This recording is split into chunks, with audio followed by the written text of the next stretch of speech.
You're welcome. It was fun. Thank you, Kev. As always. I can't find you on fucking you done Twitch either. Where are you? So I'm it's mad. live. Is there an underscore going on there or anything? No, Mad Cat 79 Scotty Oh, I'll just 79. yeah, I'll just say Mad. Well, there's Mad Catch. there's Yeah, my this is name. Mad Cat 79. No, this I can't find you. I be live. Ay, ay, ay.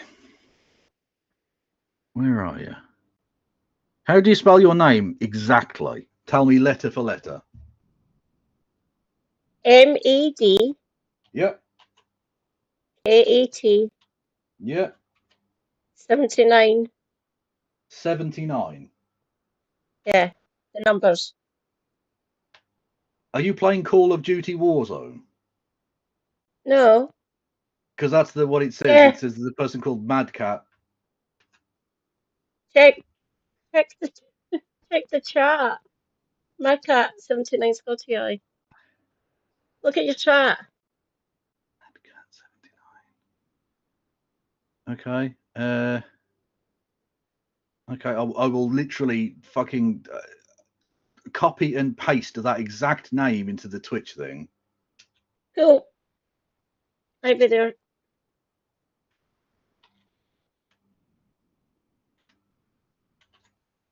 There we go. Fucking hell. Why did it just? I fucking hate Twitch. Right. I'm gonna raid in. See you all in a bit. Bye. Bye, Kev. See you later. Bye bye. Bye.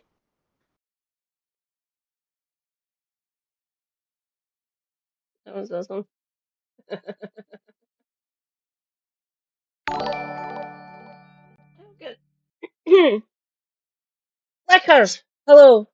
Rejoice. Your lass is here.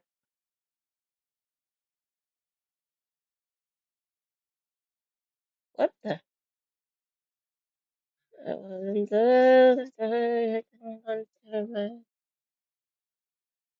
Give me a second, comrades. Hello, hello. Welcome. You have reached MadCat 79 Scotty IB disabled Scottish Marxist streamer and football fan. Hi. Hello, hello. Welcome, welcome. Well done on Norway. And Netherlands even, sorry. Sorry, Finland. What were the goals like, Leckers? Welcome in. This'll be a short one-ish until Kev and Helena start playing because I want to see Kev lose his shit. You're welcome. Glad to see you. How goes it? I am through in bedroom.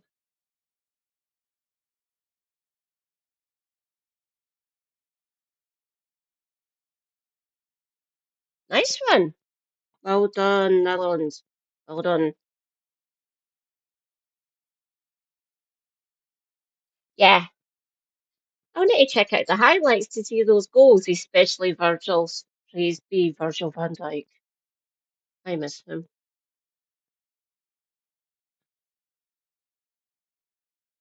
Good day was had by all. Football fans, rejoice. Sorry, Belarus, but ah. So kickoff for Denmark, Greece is in 40 minutes. I will check the scores periodically until Kevin and Elena go live.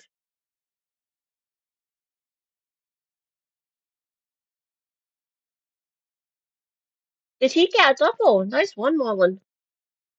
Nice one. What was Virgil's goal like?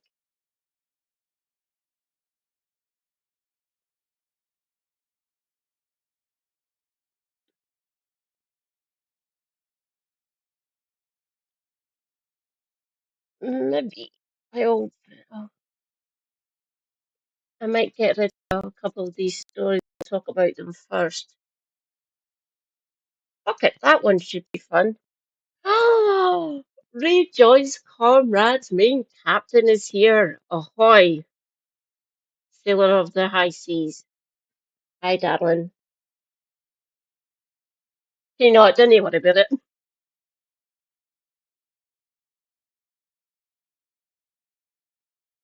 Oh, get wrecked, man, frog.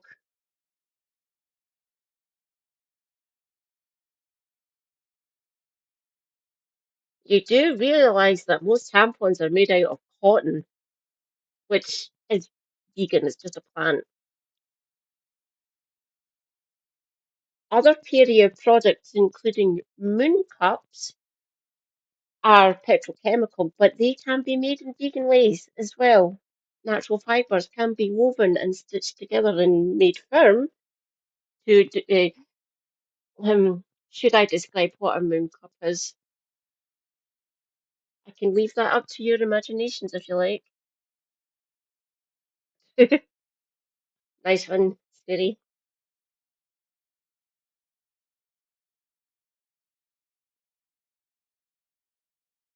You've also got period pants or disposable things of that nature. Not that Manfrog would understand that, of course, being white and cis and male. You've never had a period in your life, Manfrog, so fuck off. Seriously, these people. I really don't get it. Ah, no, go back. I need that one. There we go.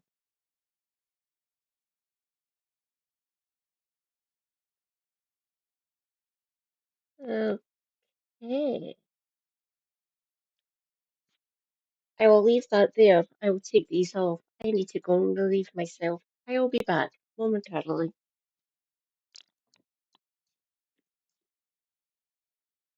2 minutes.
Your lass has returned. Hello.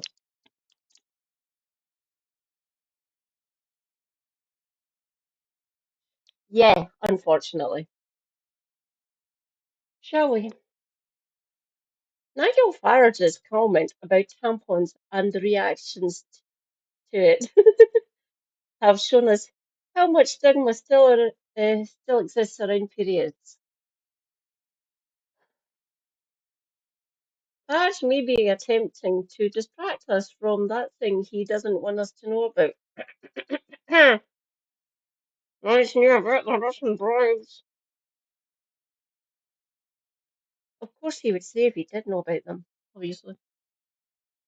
Instead, though, he has highlighted two very real problems. One, far too many people in this country cannot afford period products.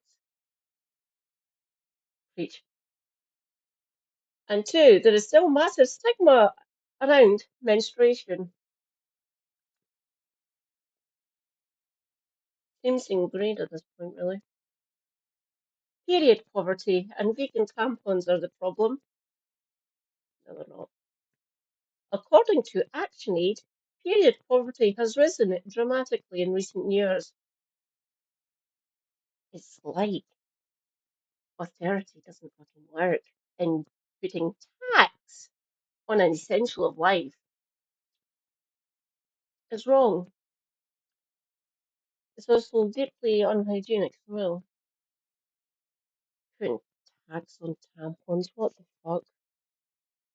You do realise that it's a normal bodily function, just like going to the toilet or breathing or needing to take cough syrup or anything like that.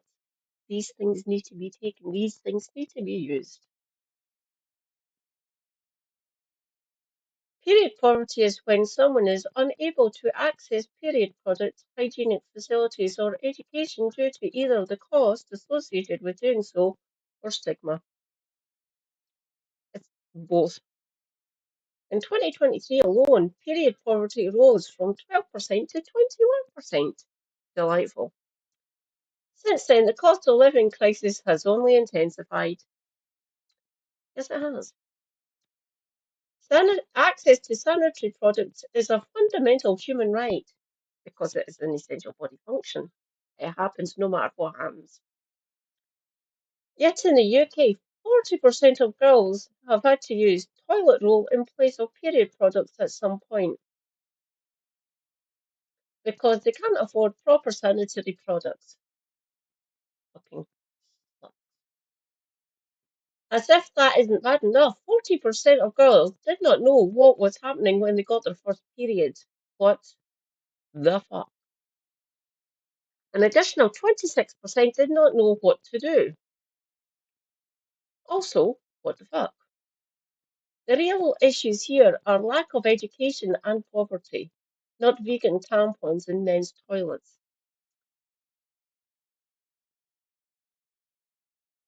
So, aside from the fact that the National Trust put tampons in men's toilets for any trans men who may have their period, anyone using the bathroom who has friends or family who cannot afford period products can take some. It's pretty much the norm here in most toilets, be them public or private. Lots of pubs, restaurants, clubs, blah blah blah, municipal facilities, libraries, council buildings, things of that, places of that nature. They're all free. They're all in these places.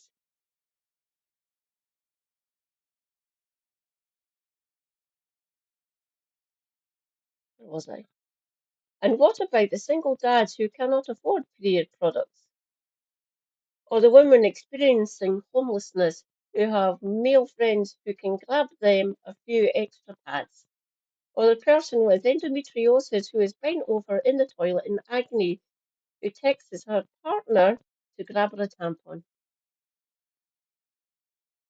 I've never really had to worry about that. I can't have periods on my own. Been on hormones since I was 16. I've never had really heavy bleeds, but I still needed to use period products, obviously. Super happy. I love him dearly. He goes out and buys them, doesn't really give a fuck what if anyone looks at him sideways when he's buying tampons. I think we all know how far it would react if all these people decided to free bleed. Unhygienic, really. He'd be disgusted, as would the majority of men. We haven't always had period products, by the way. They're a relatively new invention. But once again, we have Rich White Man making comments about an issue he has never personally dealt with. Get wrecked, man frog. Gynecological health conditions add more pressure. Yes, they do.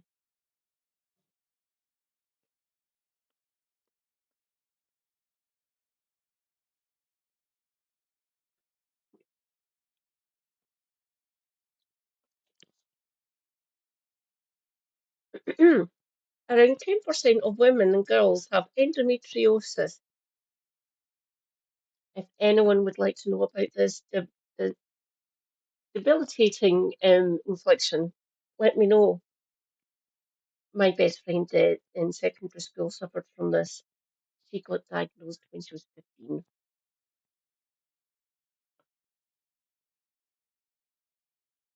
Relatively quickly, oddly enough. And we're talking 30 years ago, by the way. It sucks. I've never had to worry about this one. I have barely endometrial lining in me. Don't get me wrong, it's taking me out of the gene pool, but around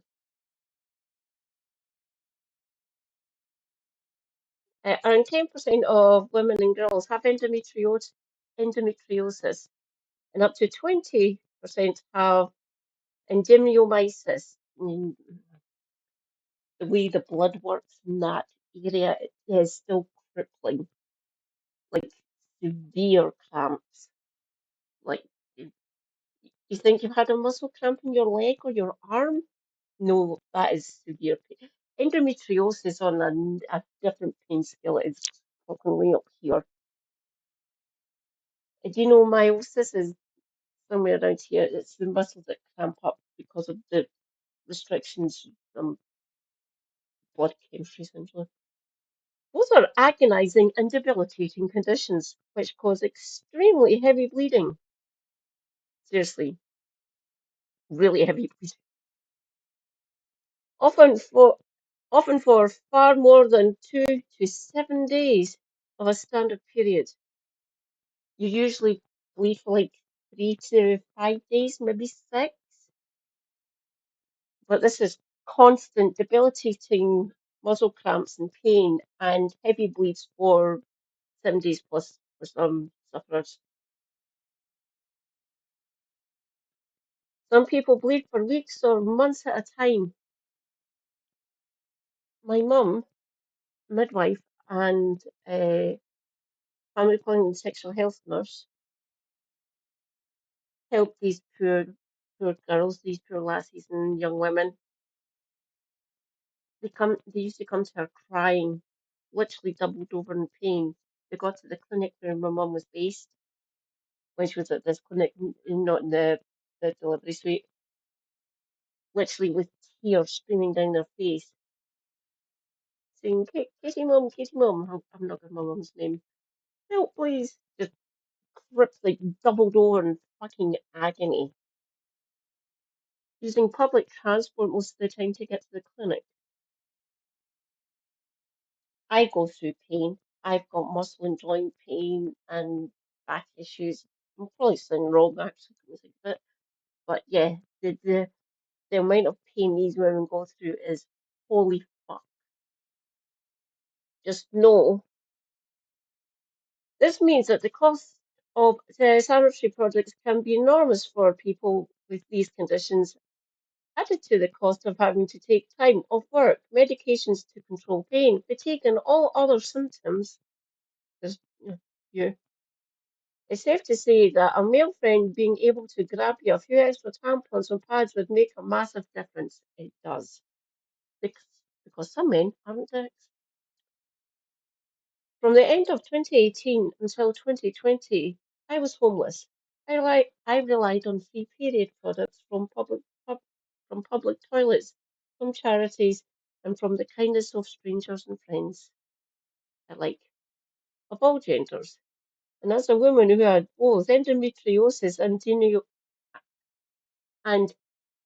adenomyosis, and meiosis is basically muscles.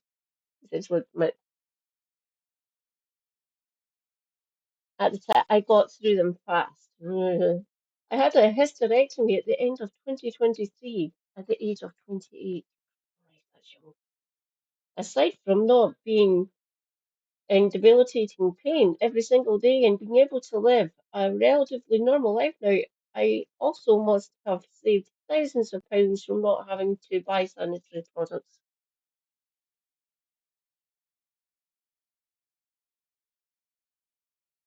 Stigma still exists, as Manfog just showed. Half of the population menstruates, correct? Yet so many people, yes, mainly men, are disgusted by them. Fuck it, be disgusted. Still gonna fucking happen. Society teaches girls from a young age not to talk about periods. Daft. Women walk around terrified of wearing white clothing. I don't. Or leaking during their period because it's embarrassing or shameful. This happens. And if people want to call you out on it when they see this happening, just tell them where to fucking go. But why? Do we laugh at toddlers who wet themselves? Some people might. These kind of people do exist, unfortunately. People who had surgery, I've had surgery, or men who spill coffee on their crotch. Ouch. I've done that.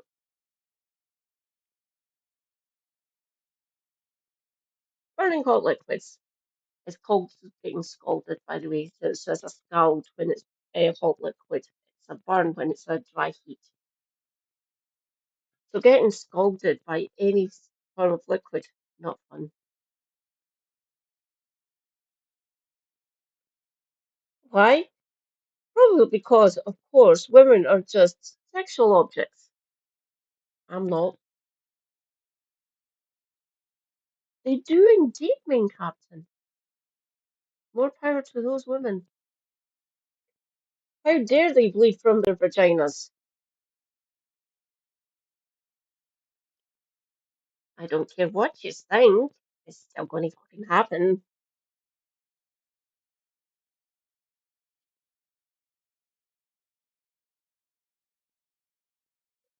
Sexual and reproductive health care or education might be in order. I can do that.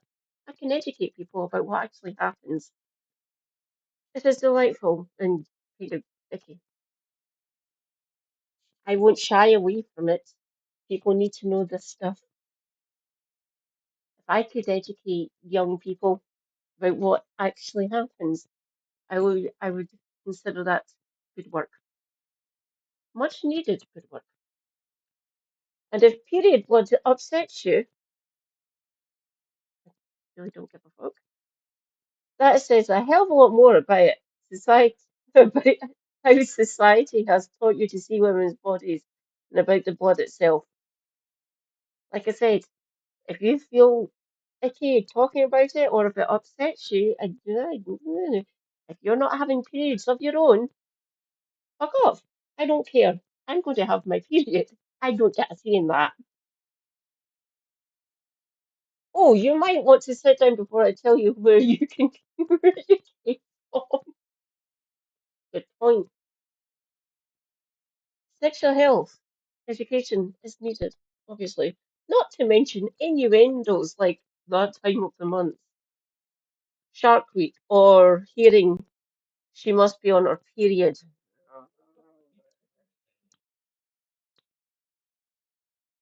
No, you've just pissed us off. Just go away or shut up.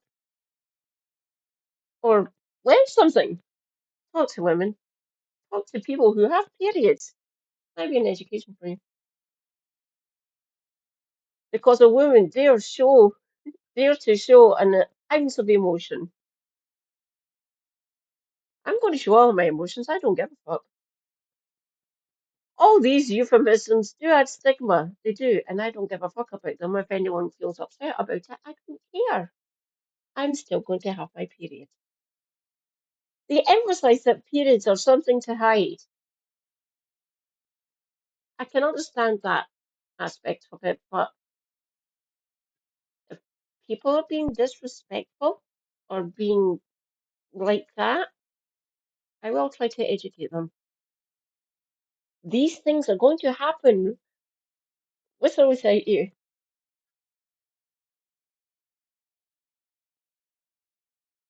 They lead to more embarrassment. Young girls being afraid to ask for help. I'm here if anyone wants to talk. And reinforce that periods are disgusting and not to be talked about. They're going to happen no matter what. And where do you think you came from? It's a good point to bring up. Good point in the article. Do we have the same euphemisms for digestion or breathing? Both, like menstruation, are normal bodily functions. Right. Stop beating around the bush and call it what it is. What? I like that phrasing, that's quite fun.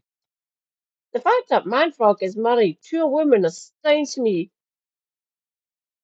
because he has clearly never listened to one. Good point. Yeah, I'm sitting all wrong. I should correct myself. Not as better. This is yet another example of how Manfrog and reforms protect women and girls mantras complete bullshit. Correct. If he really cared about women and girls, he'd be supporting access to period products. If only. Uh, I miss having my wireless mouse through here.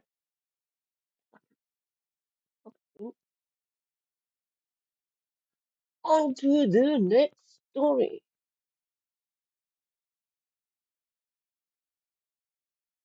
Wait.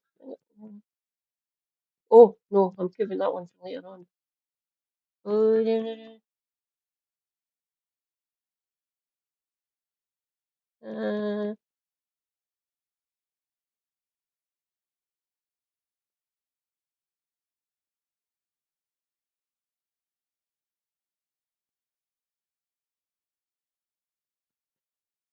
Okay, my throat is a little bit raw.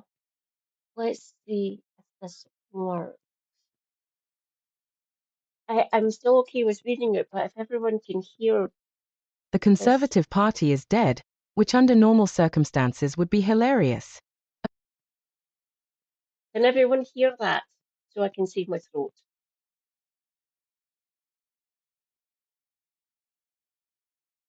Ooh, I have 5 comrades here.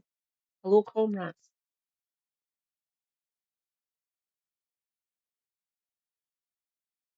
Main captain, can you hear it? A few, instantly forgettable days in the city of Manchester has confirmed the Conservative Party is unable to provide a credible opposition to a widely discredited, scandal-ridden Labour government. I am in absolute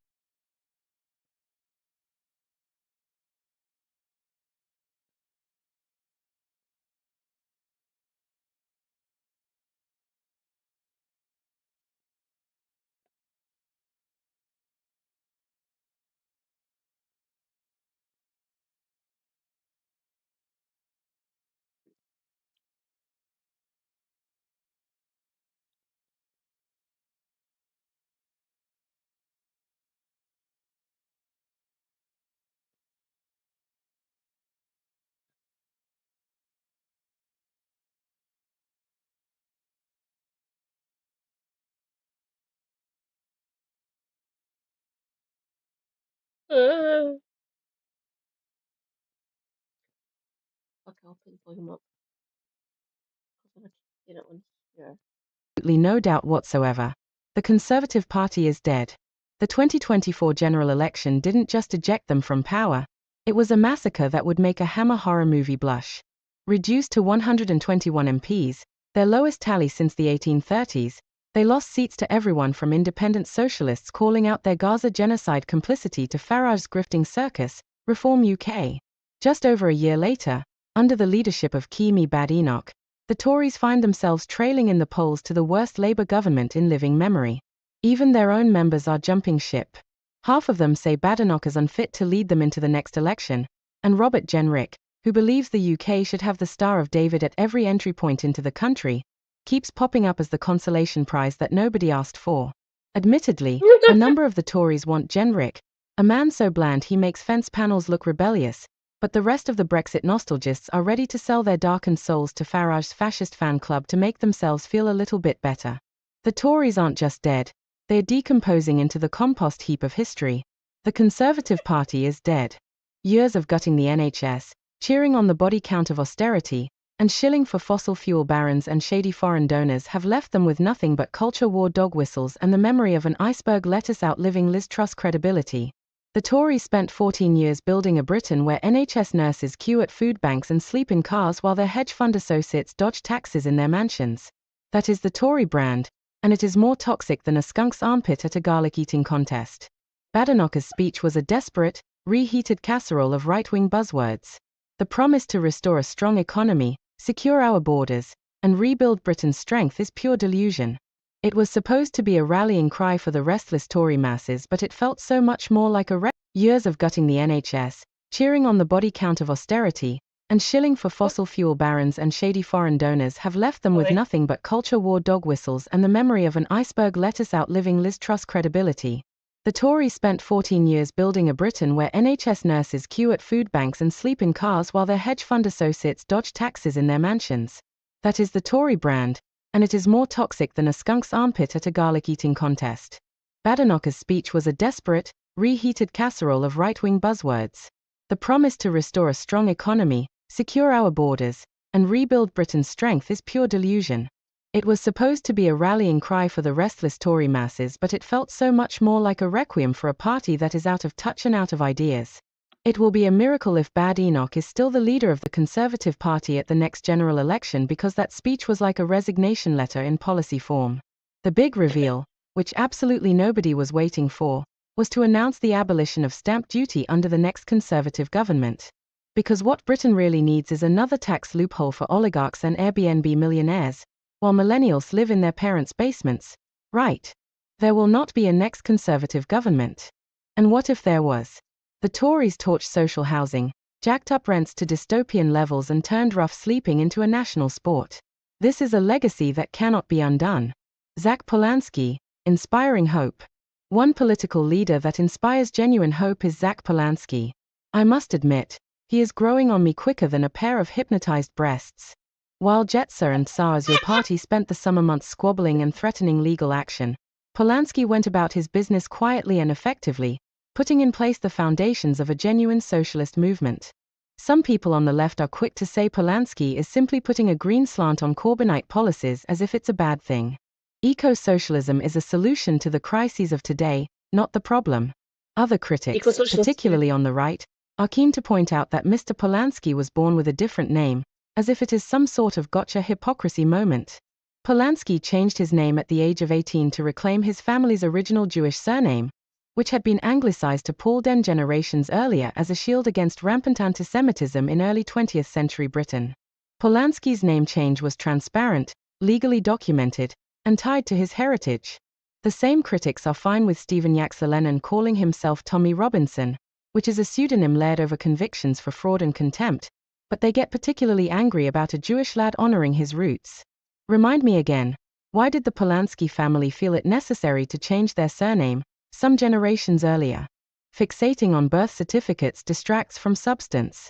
If Polanski's policies land or flop, it'll have absolutely nothing to do with what his mum called him at birth. There is space for two left parties. Don't get me wrong here, folks. Your party has every chance of being a huge success, even more so if they can effectively live-stream a rally. It is entirely possible for your party and the Greens to work together, both now and in the future. The Independent Alliance, your party's precursor, has informally coordinated with Greens in Parliament since 2024. They've jointly tabled amendments. Rejoice, comrades! Christina Anderson is here. Hi, darling. Oh, can you hear this? I was saving my throat.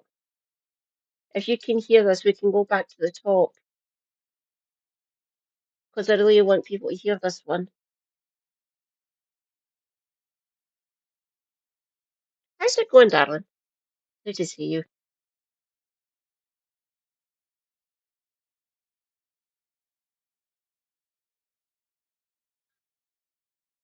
Can you hear this?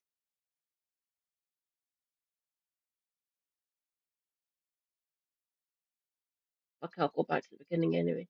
Ah, go away. Motherfucker. Oh, I'll play it. To the King's Speech, voted together on issues like Gaza and social justice, and shared resources for campaigns. And at this week's Your Party Big Rally in Liverpool, I had it paused. Could you hear it?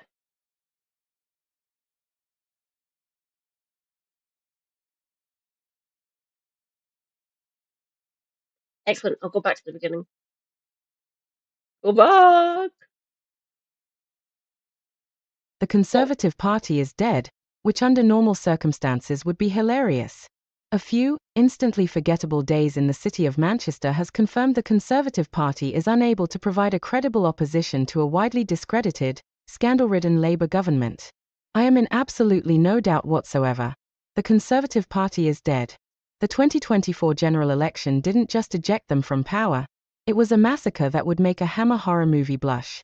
Reduced to 121 MPs, their lowest tally since the 1830s, they lost seats to everyone from independent socialists calling out their Gaza genocide complicity to Farage's grifting circus, Reform UK. Just over a year later, under the leadership of Kemi Badenoch, the Tories find themselves trailing in the polls to the worst Labour government in living memory. Even their own members are jumping ship.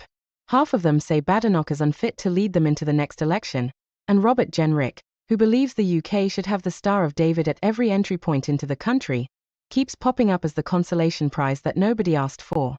Admittedly, a number of the Tories want Jenrick, a man so bland he makes fence panels look rebellious, but the rest of the Brexit nostalgists are ready to sell their darkened souls to Farage's fascist fan club to make themselves feel a little bit better.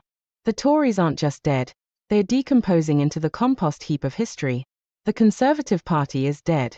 Years of gutting the NHS, cheering on the body count of austerity, and shilling for fossil fuel barons and shady foreign donors have left them with nothing but culture war dog whistles and the memory of an iceberg lettuce outliving Liz Truss credibility. The Tories spent 14 years building a Britain where NHS nurses queue at food banks and sleep in cars while their hedge fund associates dodge taxes in their mansions. That is the Tory brand, and it is more toxic than a skunk's armpit at a garlic eating contest. Badenoch's speech was a desperate, reheated casserole of right-wing buzzwords.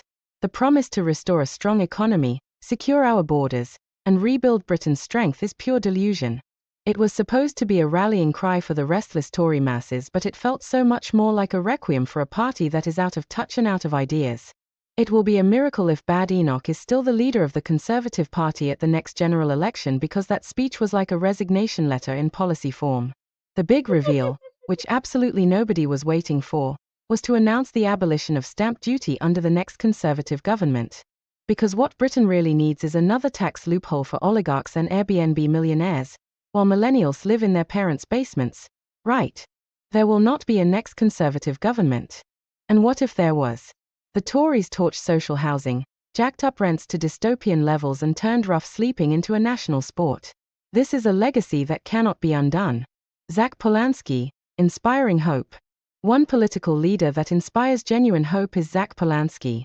I must admit, he is growing on me quicker than a pair of hypnotized breasts.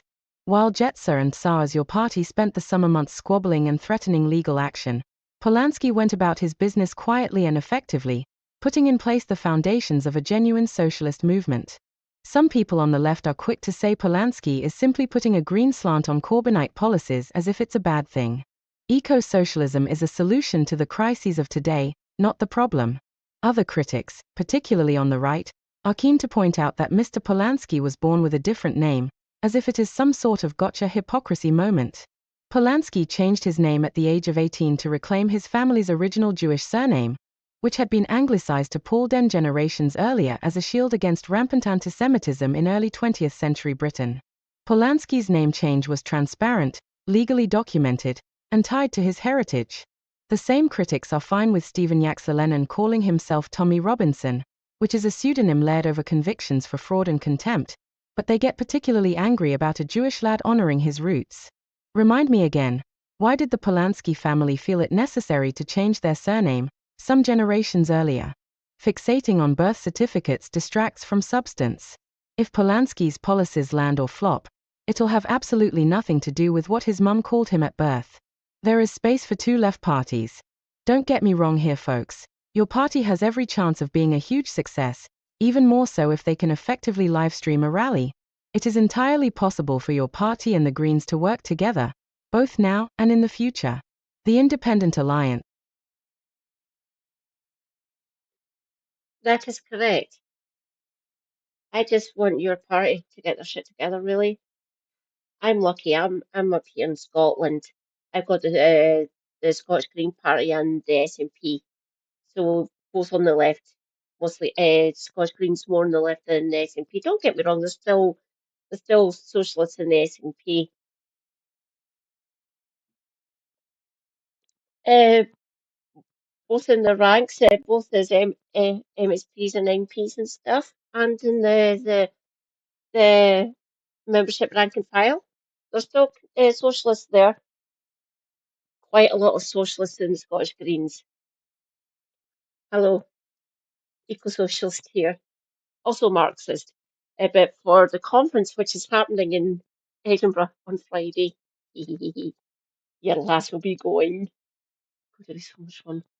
I can't wait to actually meet people. It's going to be good. And I'll make it clear to everyone that I meet I am a Marxist, but I'm also an eco-socialist. There's that mad Scot I am it. Hello, Madmar. How's it going? Great to see you. Rejoice, comrades. Madmar 45 is here. Hi. Your party's precursor, has informally coordinated with Greens in Parliament since 2024. They've jointly tabled amendments to the King's Speech, voted together on issues like Gaza and social justice, and shared resources for campaigns. And at this week's Your Party Big Rally in Liverpool, Corbyn and Sultana discussed an optimistic socialist alternative alongside working with Polanski's Greens. There is plenty of space on the left for two political parties. Millions of disillusioned Labour voters are politically homeless. Your party and Polanski's Greens must now point the way to a better, fairer Britain for all. Featured image via Rachel Swindon.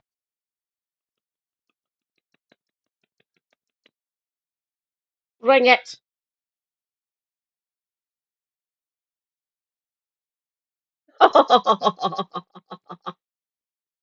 How's it going, Mad Mark? Great to see you as always.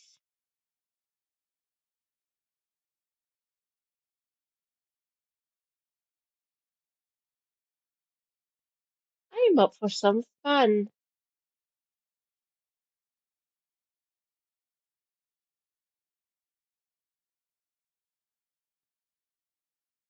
Oh, damn. I don't have my other phone with me, unfortunately. That's a bit odd.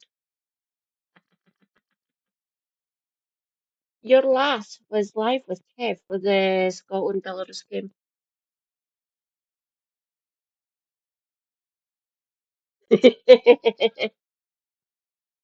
Show for me. I demand. If you want to just go about and see, I exist. That is all. I do be existing out here in the wild, all on my own. Don't get me wrong, there's other Scottish streamers. Picklebee, Beth is lovely. I love Beth. We've got the 27th Club, David. He is good people. We have we have me. I can't remember anyone else. Oh, there's me and two others that I can remember. I'm sure there's other Scottish screamers as well. And do not bring up Loner Box. He's not Scottish. He may live up here. He ain't Scottish. Oh,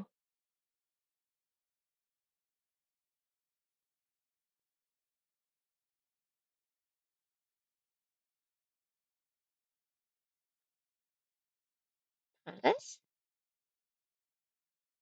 I wrote Drywall kind of about many things, thinking of the double standard in the ways that women get spoken down to when they show emotion versus men being deemed somewhat rational and unemotional, but having the license to have massive temper tantrums, and male anger not being seen as men being emotional. And so when I wrote it, I kind of wanted it to be kind of funny and give it tonally the same tone that women receive when they are being spoken down to when they show any emotion, but direct that attitude towards men who aren't in control of their emotions and allow themselves to have these violent, angry outbursts. When I played it in London, after I sang the first line, everyone laughed, and that brought me great joy because it's kind of exactly the vibe I wanted it to have. I don't know, speaking in that way to me helps me internally take the power away from men. Sorry, Pat. Ah, damn, went too far. Give me a minute. I love Kelly. She's amazing.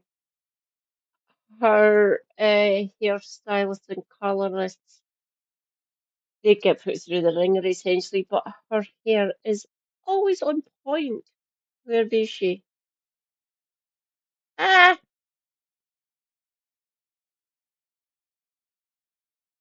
damn it.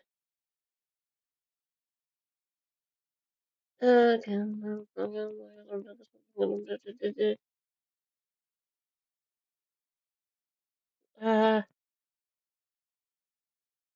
Kelly.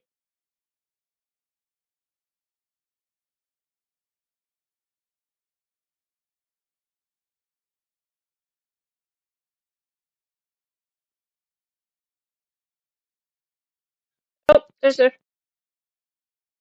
I'm going to Eurovision this week, so let's dye my hair. And we're starting out with this purple 10-week fade, which once looked like this. And I must admit, I really liked the purple on me. And apparently my hair liked that color too, since we had to get kinda creative in order to get it out of my hair. But lucky for me, Nina and Julia are wizard people, so we did eventually get it out well enough for us to put some pride into it. However, this is probably the time where we should have said, guys, it's 5:30 p.m., but we didn't. Instead, we slowly lost our minds to the entire discography of One Direction while painting layer after layer after layer of my thick head of hair. Anyway, we were done at 1 a.m.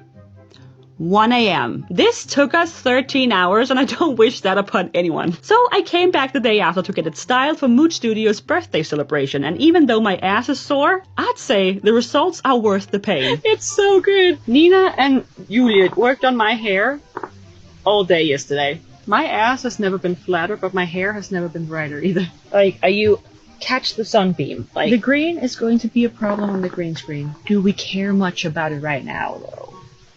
Also, my roots are not just one color.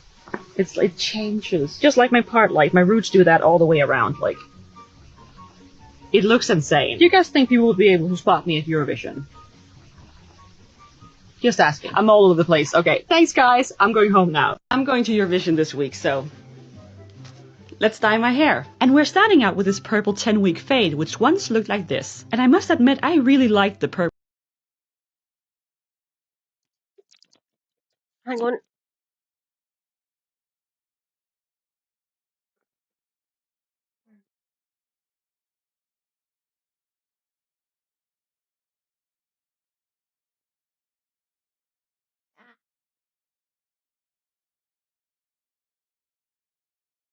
Oh, it's starting to fade. It's looking more pink now. There we go. Yeah, a lot of time.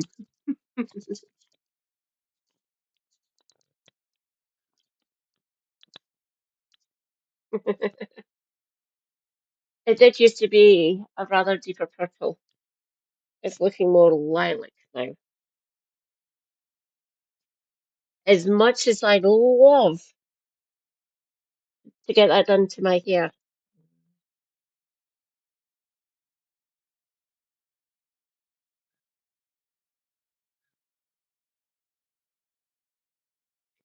the one thing that actually is good in my favour if I was to go down Kelly's route for this one, it would actually show a lot more. You'd see the different gradations in the colour. I just buy an in-house kit, a at-home kit essentially. Don't get me wrong, I've went and got my hair dyed before in the hairdresser and it's cost over 120 quid. And I've had three different colours in my life before I started streaming. We're talking 20 plus years ago when I had money. I can't afford to spend over 100 quid on my hair now these days, unfortunately. So I buy in-house kits, and if I wanted to be a little bit more adventurous, I'd have to rope in my super hubby. Don't get me wrong, Uncle Joe until you fucking just does it. Help me.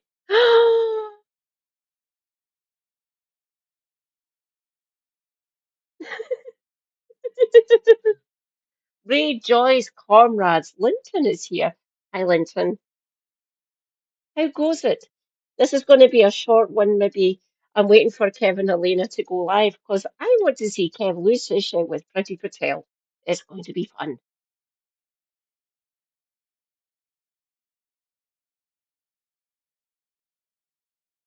Oh God, give me those prices, please.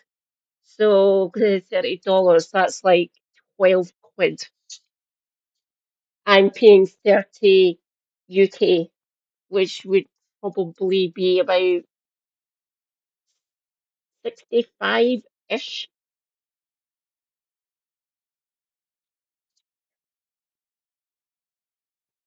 I pay 55 just to get my hair trimmed and the colour redone or stabilised essentially when I go to the hairdresser. I'm lucky if I'm paying less than 50 quid for my hair. Hairdressers are kind of expensive here in the UK. I'm fine with that. I just go and get it when I go up to my hometown, when I go up to Perth, I say to my cousin if I need her, Oi, I'm not going to tell you her name. I say, I'm coming up. Are you okay to come over to mum's? Yeah, what are you looking for? Just trim it up a bit, tidy it. She does like my hair. Mine's is the easiest to work with, apparently. It's greasy as fuck, don't get me wrong. Easier to deal with.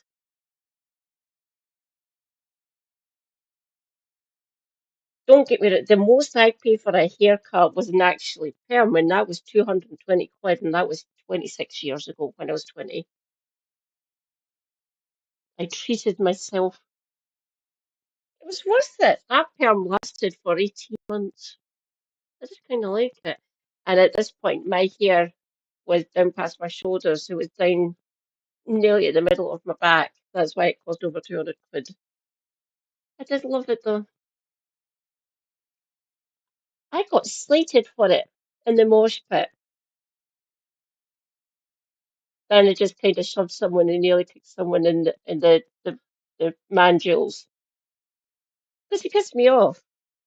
Leave my hair alone. I spend my hard-earned cash on this, so fuck off.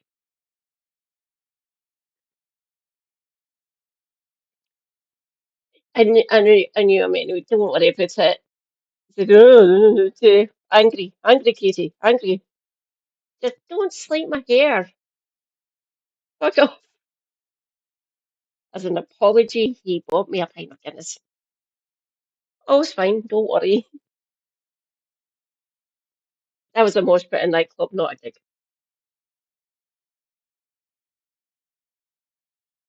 What the fuck? I used to have my hair all the way down to my bahookie. That was a. I cried for my 14th birthday. My mum said to me, "I'll get your hair done," and I was so happy about it. And I saw my cousin coming in with her face literally full of fear in her eyes. And Katie, I'm sorry. They nearly strapped me to the chair, and my cousin lopped it off to just under my chin. Mum, I hate you. I loved my long hair, but I was kind of struggling with it. Don't get me wrong, I grow it. I keep it usually at the shoulders. I usually have to buy two of the hair dyes. Does quite well.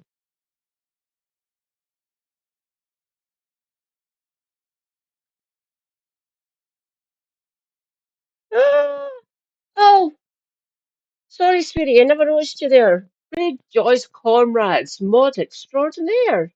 Hi, Shanna, darling. Oh, Doc.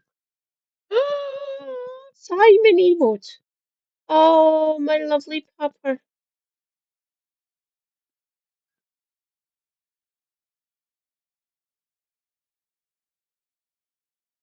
You're all on notice. The mod is here now. Hi, darling.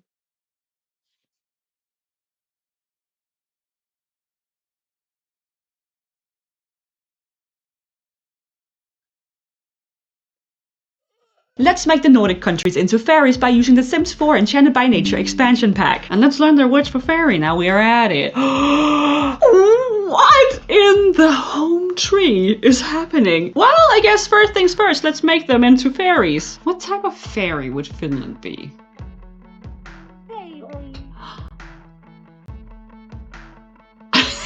The tiny winged kind, okay. I would have guessed like something more like, oh, ooh. What do you mean I can customize the colors? What do you mean? If anybody needs to have like a real mythical wing, that's this. That's Finland. I'm just saying, this hat is part of Finland's hat, so that is not changing. I wonder what she hides under there. If Finland were to... Yes. Don't even get me started.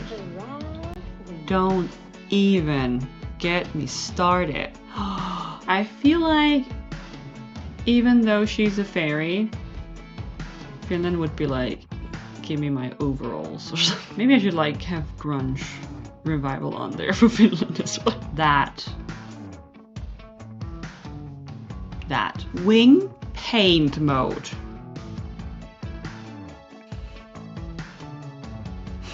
Oh my god, I'm gonna hate myself when I have to do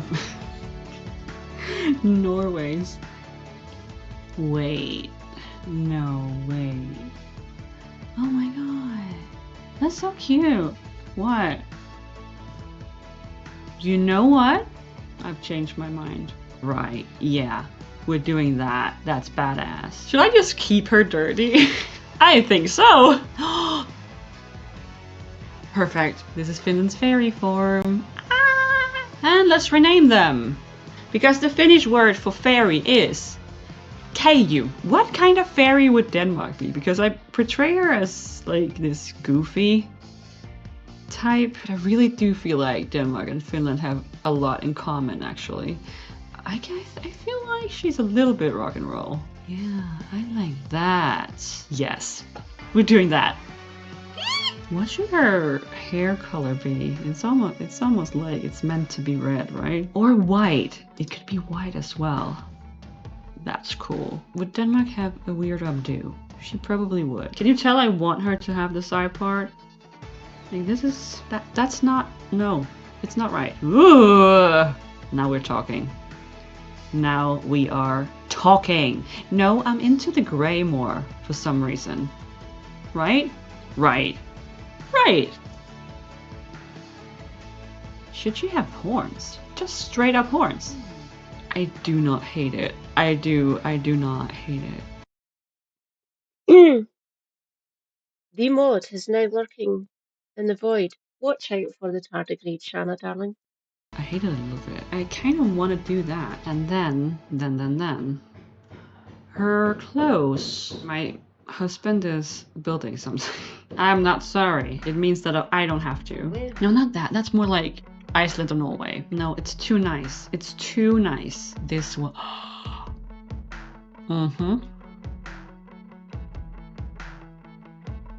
I think we have a winner. Yes. Yes. I'm not saying Denmark is Satan. But oh, we need to paint your wings, babes. It's so dumb. I love it. Guys, I'm changing her wings as well. I think I like this more. You're getting the gloves as well. That's so good. By the way, all the Scandinavian words for fairy are kind of related, so I'm going to tell you once I'm done with Sweden and Norway. Sweden, babes. What are those? Girl, you're not flying anywhere with those. So my vision for Sweden is definitely this hair. Like, she's gonna be a fashionable fairy. I kind of feel like she's not gray haired, she's white haired. Right? She should have smaller wings because she's just a tiny little baby flower. Yeah, we have a winner. This is Sweden. You know, let's stay with me here. I mean, it's not the worst. Before you guys come at me, this is the land of Melodifestivalen. And that's how I won that argument. Ooh. Excuse me, could you stay on the ground for just... There. Perfect. The nails are bothering me. We need good nails, fam. It's just, oh shit. We need nails. That? Yes, that. Yes, queen. There we go. It does not go with her aesthetic at all. Wait, you guys don't even need shoes. Now you're done. Now for Norway. My true creature of the forest, you. Why do they keep giving you guys these puny wings? If anyone should be Tinkerbell, it's Iceland, really. I feel that you need like a true butterfly moment. Oh my god! I am a fan of all these wings. It's actually hard to choose one. My love, I'll decide on the wings once I decide on your outfit. And I know which one I want for you.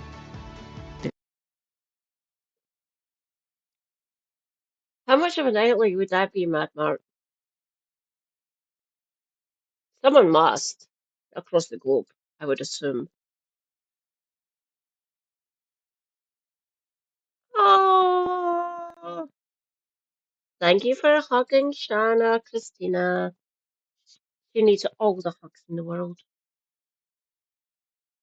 And sneakers are pretty much always a moment, but not now. This or that, right? And then I feel like you would have natural nails, like you've been touching grass or something. No, I hate it. I'm sorry. I'm a nail person. You're just getting something that will match. And then the wings. I'm not happy with the wings. Don't hate that. Oh! Yes. Now for the hair. I did you guys a little backwards. I'm sorry. Like, who's the fairy goddess of the forest? It's Norway. I mean, this needs a necklace though. Norway, you're such a beautiful bitch. And I do think these will fit your aesthetic. And just in case you're wondering, I'm keeping the nose ring and the earrings on purpose because they are characters. They're based on me. And now's the time where you regret doing this. For all the others. So this is actually where you need it to be like that, right? No, we need the blue one first. We're trusting the process, guys. Trusting in the process.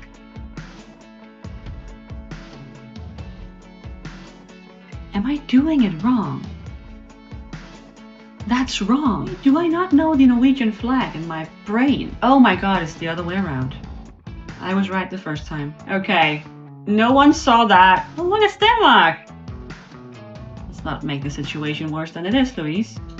That's better. So, Denmark, Sweden, and Norway all have 2 words each which can be accepted as fairy. In Denmark, you can say elf, but the most common one is fe. Sweden also has fe, but I believe the more common one is elva. And in Norway, they also have fair, but I think I'm gonna use alv, because I couldn't find out which one was more common and I want them to have different names. So yes, this is how to pronounce the same word in 3 different languages. Fe, fey, fair. And last but certainly not least, we have Iceland. And Iceland got the big wings.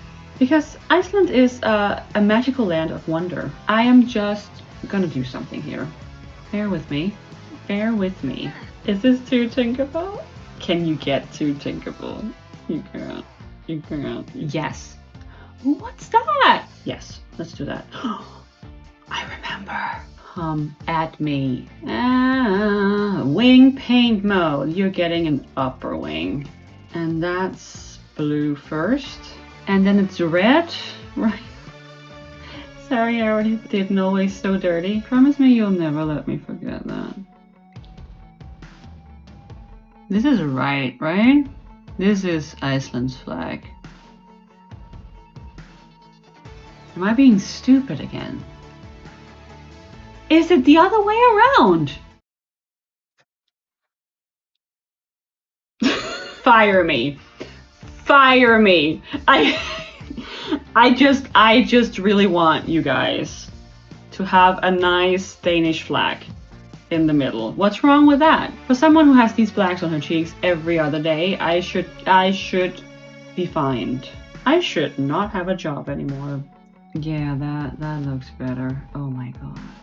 I really just want you guys to be part of the union again. How very Danish of me to do this to you guys. Let's all join the Danish forces. I would like to apologize to my entire following and audience. I have no idea what I'm doing. So anyway, the Icelandic word for fairy is Alvik. And now we have our fairies. Emotional force. That'd be a powerful fairy. Anyway, you can also get lost in wonder with The Sims 4 Enchanted by Nature if you click the link in my link tree. That was good, right?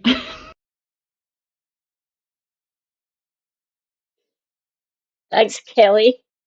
That was delightful. I love them. The Nordics as fairies. Love it. More football. Do we need more football? Scotland won. Rejoice, comrades. King of Silver River is here. Hello. Rejoice! Scotland won! Ha!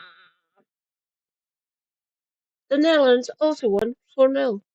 Well done, the Netherlands. Thanks, Christina.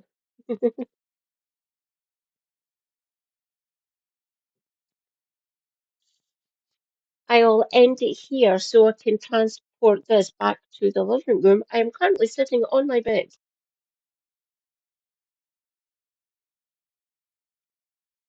I changed location so I could watch the match and talk to Kev while we were both commentating on the football match. So I will now transplant myself back to the living room. So super happy can actually have his bed.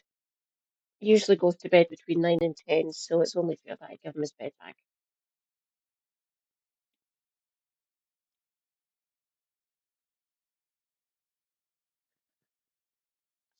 Oh, goddamn you, Scribby.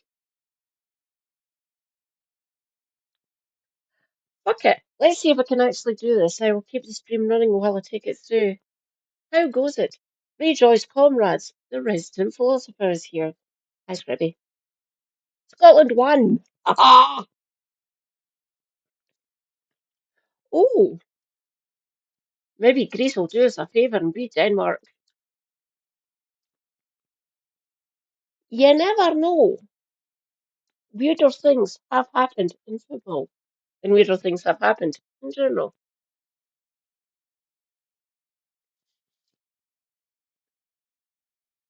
Let's see if I can keep this stream running. Bear with me. You'll hear a lot of noises. I will keep on talking, just to give you something. Ooh, I've got my YouTube going. Can I risk music?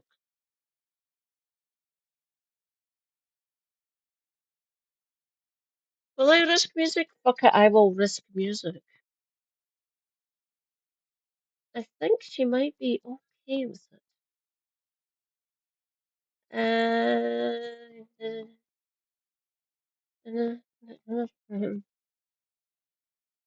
One more.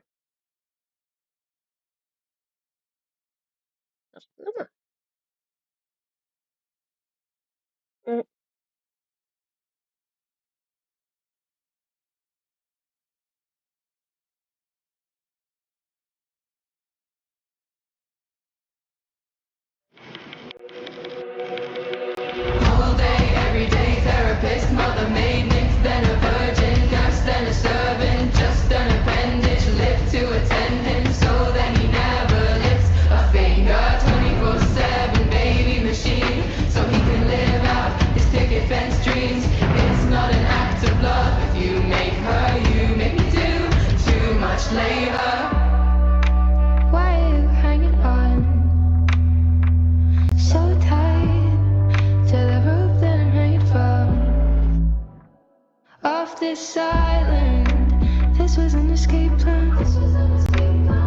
Carefully timed it, so let me go and dive into the waves below. Who turns the urgent? Who fixes up the cables? Emotional torture from the head of your high table. Who fetches the water from the Rocky Mountain spring and walk back down again to feel your words and their sharp sting? And I'm getting fucking tired. Capillaries in my eyes are bursting. If our love died, would that be the worst thing? For somebody I thought was my savior, you sure make me do a whole lot of labor. The kind of skin on my hands is cracking. If our love ends, would that be a bad thing? And the silence once of a chamber, you make me do too much labor. Apologies for my tongue, never yours. Busy lapping from flowing cup and stabbing with your fork. I know you're a smart man and weaponize the false incompetence. It's dominance under a guise. If we had a daughter, I'd watch and could not save her. The emotional torture from the head of your high table. She'd do what you taught her. She'd meet the same cruel fate. So now I've gotta run so I can undo this mistake. At least I gotta try. The capillaries in my eyes are bursting. If our love died, would that be the worst thing? For somebody I thought was my savior, you sure make me do a whole lot of labor.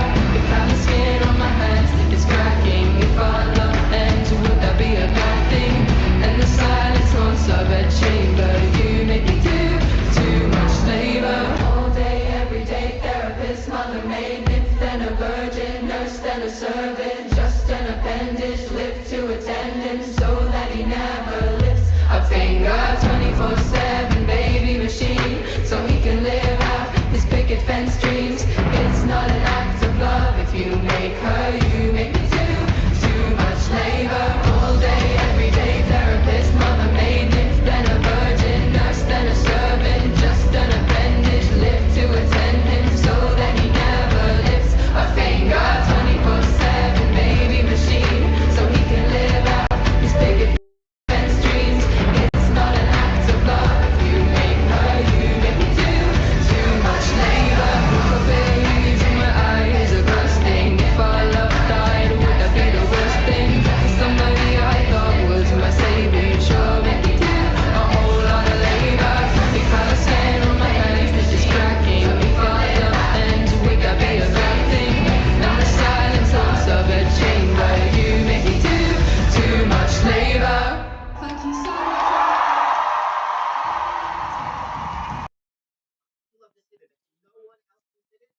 Wow, I got that in one song. Well done, me.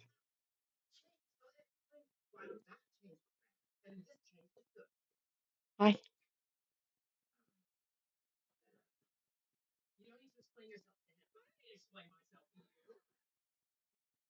the rest.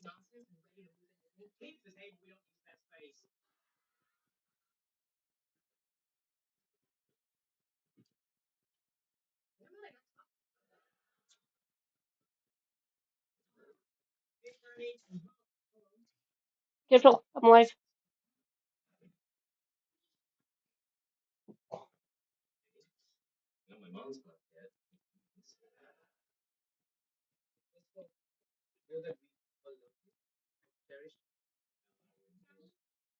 Look, I had a man between my legs.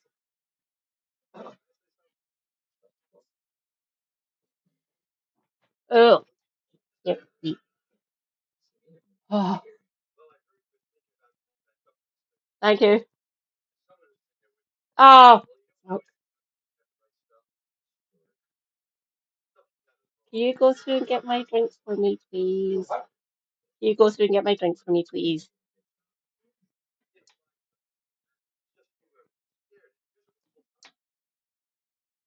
Oh,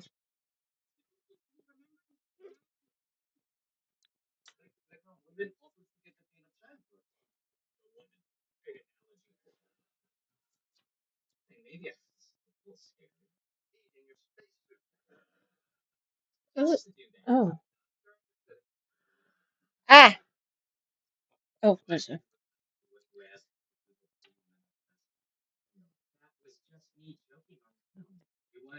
You know what? Oh, what time?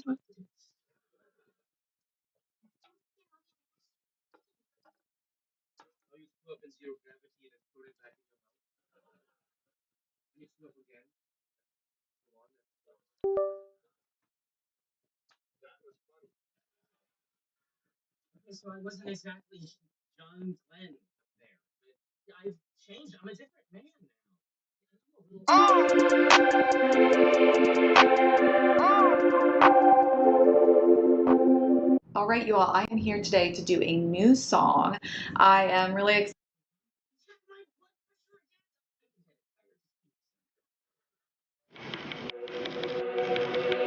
All day, every day, therapist, mother, maid, nymph, then a virgin, nurse, then a servant, just an appendage, lift to attend him, so that he never lifts a finger, 24/7 baby machine, so he can live out his picket fence dreams. It's not an act of love if you make her, you make me do too much labor. Why are you hanging on so tight to the rope that I'm hanging from? Off this island, this was an escape plan. Carefully timed it, so let me go and dive into the waves below. Who turns the urgent? Who fixes up the cables? Emotional torture from the head of your high table. Who fetches the water from the Rocky Mountain spring and walk back down again to feel your words and the sharp sting? And I'm getting fucking tired. The capillaries in my eyes are bursting. If our love died, would that be the worst thing? For somebody I thought was my savior, sure make me do a whole lot of labor. The kind of skin on my hands is cracking. If our love ends, would that be a bad thing? And the silence haunts of a chamber. You make me do too much labor. Apologies for my tongue, never yours. Busy lapping from flowing cup and stabbing with your fork. I know you're a smart man, and weaponize the false incompetence. It's dominance under a guise.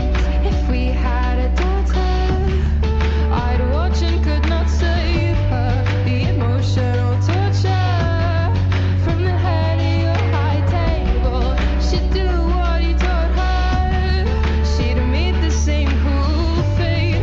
So now I've gotta run so I can undo this mistake. At least I gotta try. The capillaries in my eyes are bursting. If our love died, would that be the worst thing? For somebody I thought was my savior, sure make me do a whole lot of labor. The kind of skin on my hands is cracking. If our love ends, would that be a bad thing? And the silence haunts of a chamber. You make me do too much labor. All day, every day, therapist, mother, maid, nymph, then a virgin, nurse, then a servant, just an appendage, lift to attendance, so that he never lifts a finger. 24/7 baby machine, so he can live out his picket fence dreams. It's not an act of love if you make her, you make me do too much labor. All day, every day, therapist, mother, maid, nymph, then a virgin, nurse, then a servant, just an appendage, lift to attendance, so that he never lifts a finger. 24/7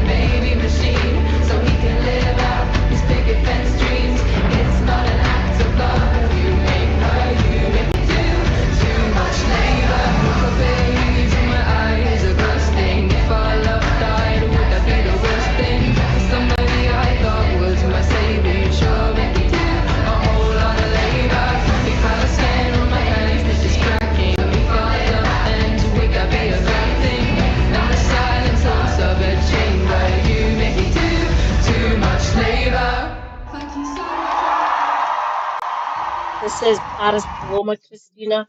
Go and check her out. Just download the album this is from. It's called The Cacophony. It is fucking awesome. And obviously, brilliant singer and songwriter. She is awesome.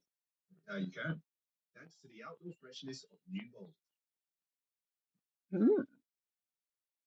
Hang on, I'll actually check something. Give me a minute. Subscription. Evelina, like it. Why not die?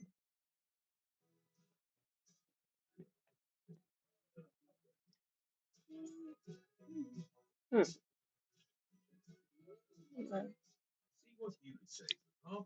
Tells me the Cacophony is a really good album. What the fuck, YouTube?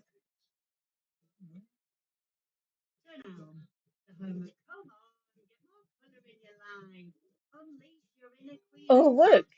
One of the longest members. I wonder who that might be.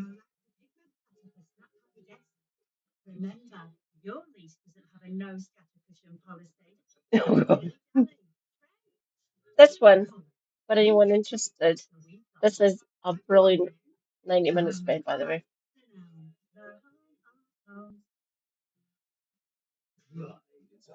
Well, watch this one. It's Primer. So one thing that I've been really happy about, and you'll have seen me talking about it both on here and on Twitter for the last few days, is the latest poll that came out that showed the Green Party only 2 points behind second place on 15% in the polls, 2 points behind the Labour and Tories as an insurgent voice on the left of politics that's coming up to challenge reform. No longer we are being seen as a party of protest. We are winning seats, both in councils, and of course we have more MPs than we've ever had. And this is the highest that the Green Party has ever polled in a poll in the UK on terms of Westminster voting intention. A real momentous moment, which can only seemingly go up as our membership goes up and as Zach's prominence in British politics increases, given the fact that he's basically the only... Before we get into this too much, I'll just... Hi, darling.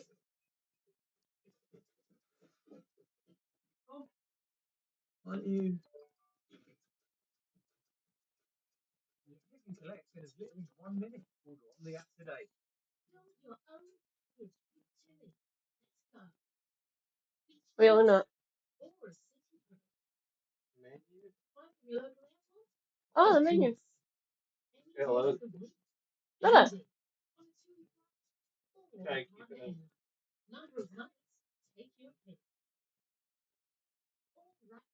It was delicious, by the way, thanks.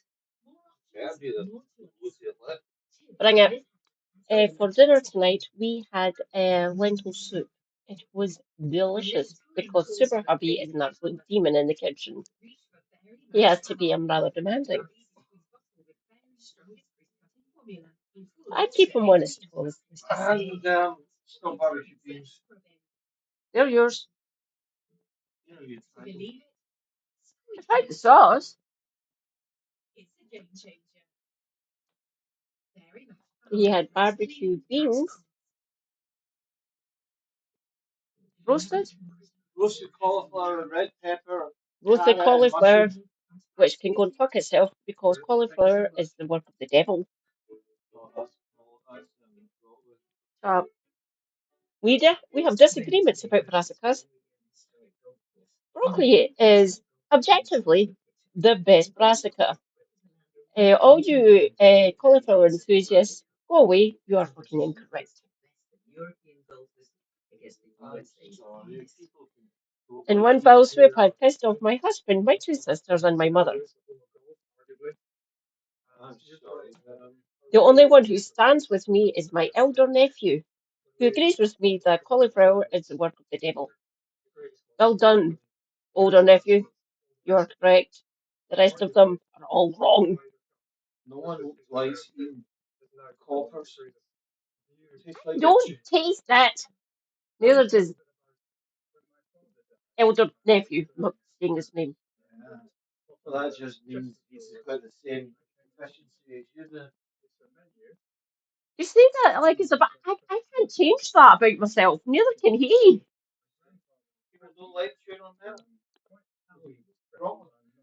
The reason I don't taste broccoli is metallic is because I'm anemic, and to a certain extent, so is my nephew.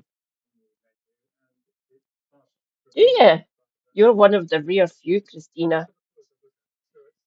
I like cauliflower pakora because it's been spiced to fucking deep fried. But actual just boiled or roasted cauliflower, I don't like the taste of it. It's the same structure, same sort of mouthfeel as broccoli, but the flavour of it is just wrong to me.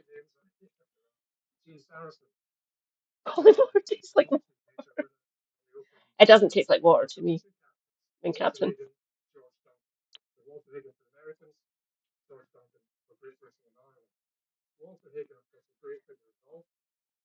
My mum and my stepdad eat broccoli. My middle sister and my younger sister look at me weird, said, "How can you eat that? It tastes like you're chewing 2p coins." I don't taste it as metallic.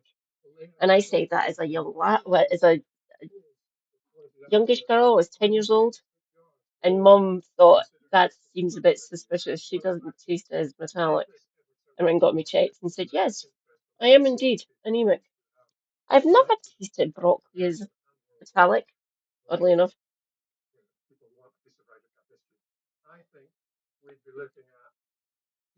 I didn't really have much cauliflower as a child, which is weird. Had a lot of broccoli.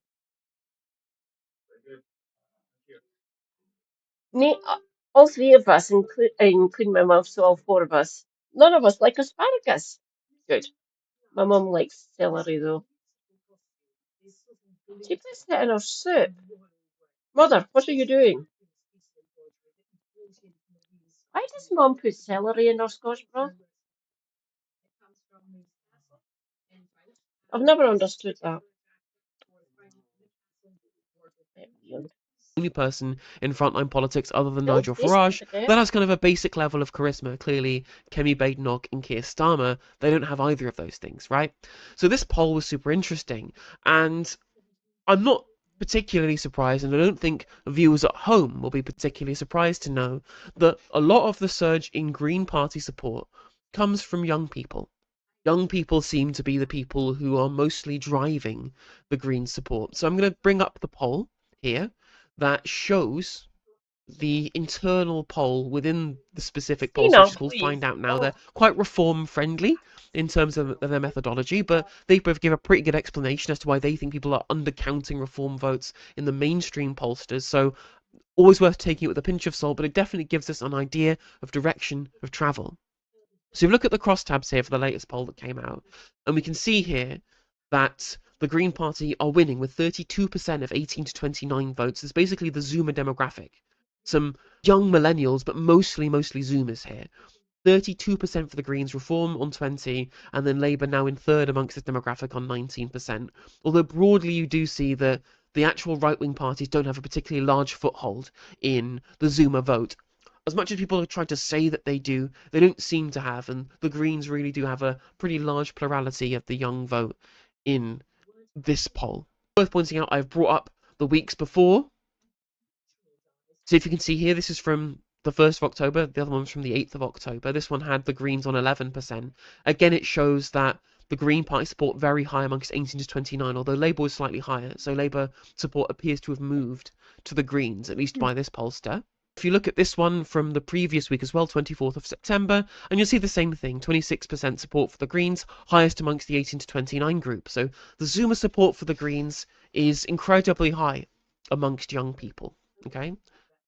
The concern people will have, though, is that one thing that's been very true about young people in this country, especially for the past 25, 30 years, is that young people's participation in general elections has been very low.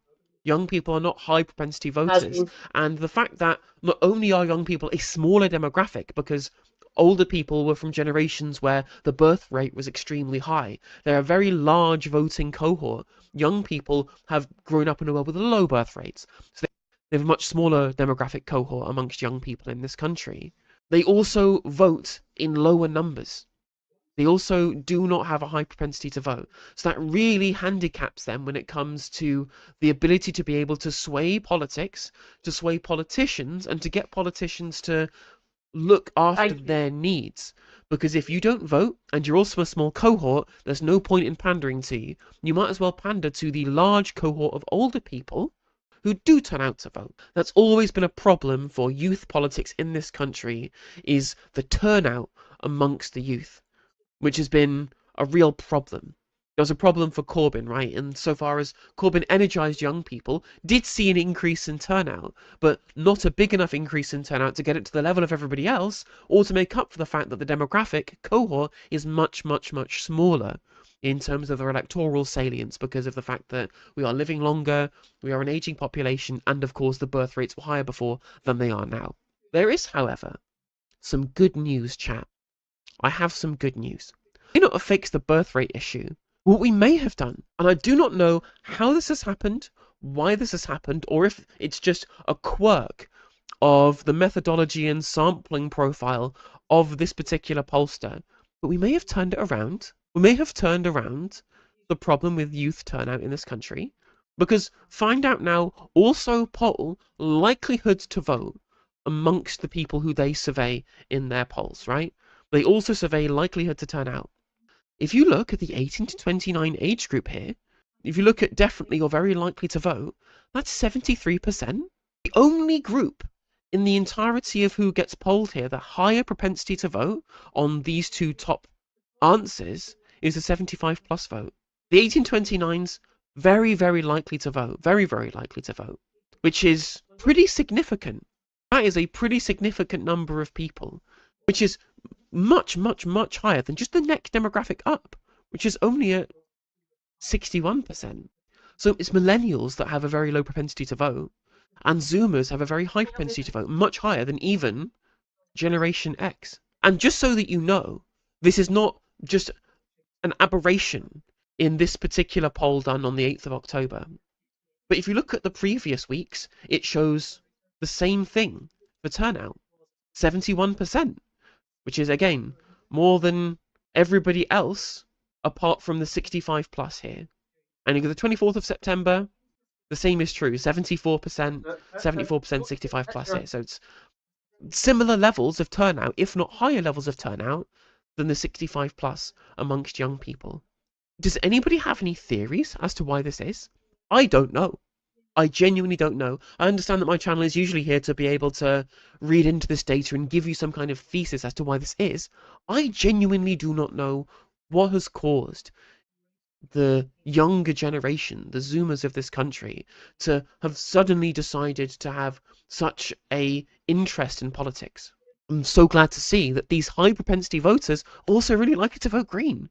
This is going to lead to a lot of big swings, especially in university towns, if they've got so high propensity to vote, and they're going to make up such a large demographic of those seats that make up these university towns or these university cities, or these areas with high student populations. They're going to be likely to vote Green. And it's first past the post, right? All the Greens need to do is win the students, and they get across the line with a split vote with the other parties. This means a lot if this comes to pass, if these trends continue of young people, high salience to vote and high salience to vote Green. Radicalized by TikTok? Potentially. Potentially. Brexit and the pandemic, certainly becoming of age during the pandemic will make you very politically engaged. We saw the level to which the pandemic led to political engagement in the United States, where young people did turn out in large numbers to be able to elect Joe Biden, and the turnout was higher than any election in American history when it took place during the pandemic to elect Joe Biden with the largest number of votes ever. In fact, it's the only election in the last century where the winning candidate in the United States got more votes than the number of people who didn't vote who were eligible to do so. So the pandemic definitely increased voting turnout. So people who grew up and had their halcyon days marred by pandemic politics really are going to be more politically engaged than those who weren't. Again, I'm willing to hear other ideas as to why this is, but leave your thoughts below in the comments in future. I'm very interested to know.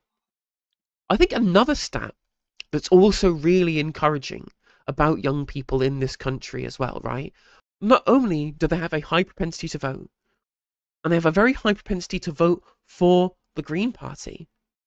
If you go to this tab that includes don't knows, i.e. people who are unsure of who they're going to vote for, 18 to 29s are the lowest. Hello. I don't need whisper now anymore. Sorry, Super Hubby. He managed to get the match.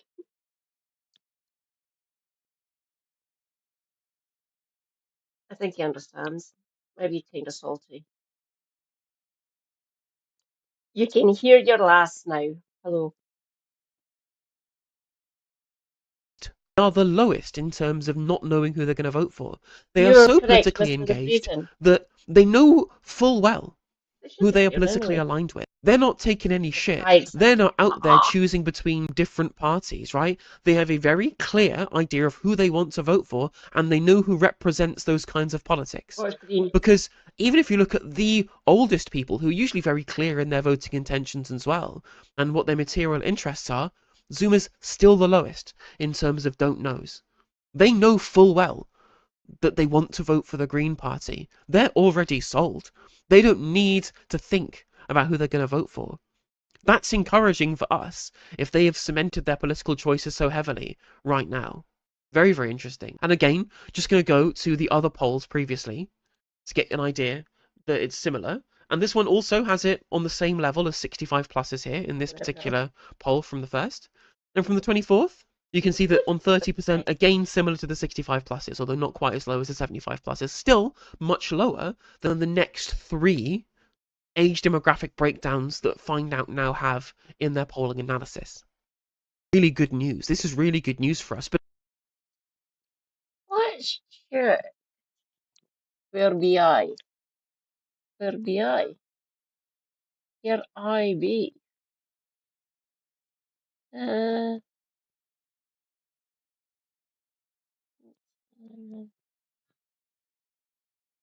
you what? Oh, I keep on forgetting it's different up here.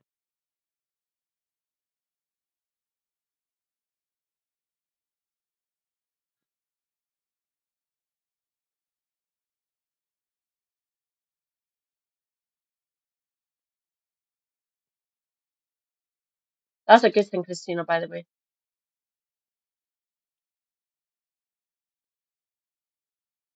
I swear to God, these boomers are going to be the end of us. Don't get me wrong, my mom is a boomer. She was born in 54. But a lot of them,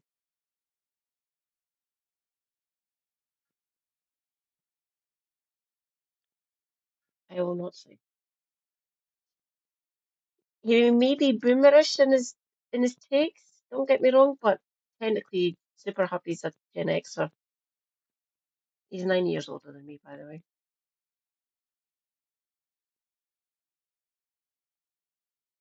I'm one of the enlightened Gen Xers, by the way. Both my sisters are millennials.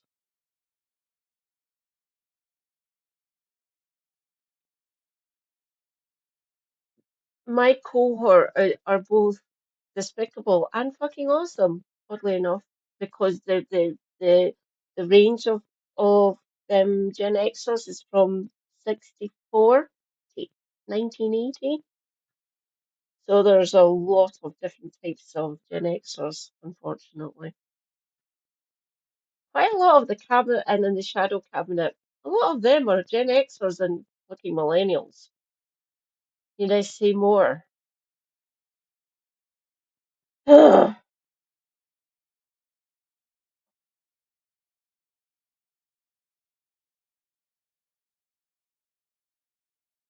Oh yeah, darling. Fucking hell.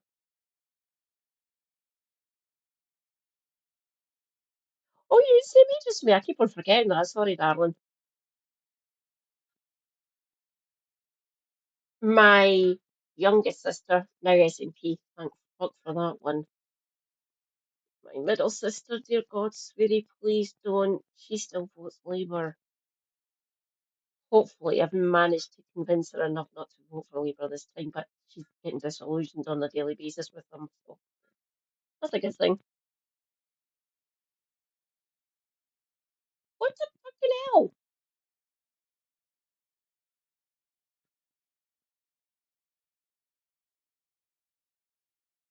He is just a Gen Xer. Born a year earlier, and he would have been a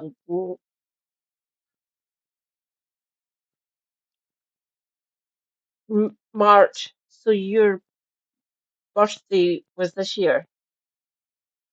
I'll be 47 in March, so in a few months. My sister-in-law, my sister, wife, she's 78 as well. Her birthday was back in September, so a month ago. Hang on, what day are we on? Literally a month ago. Funny.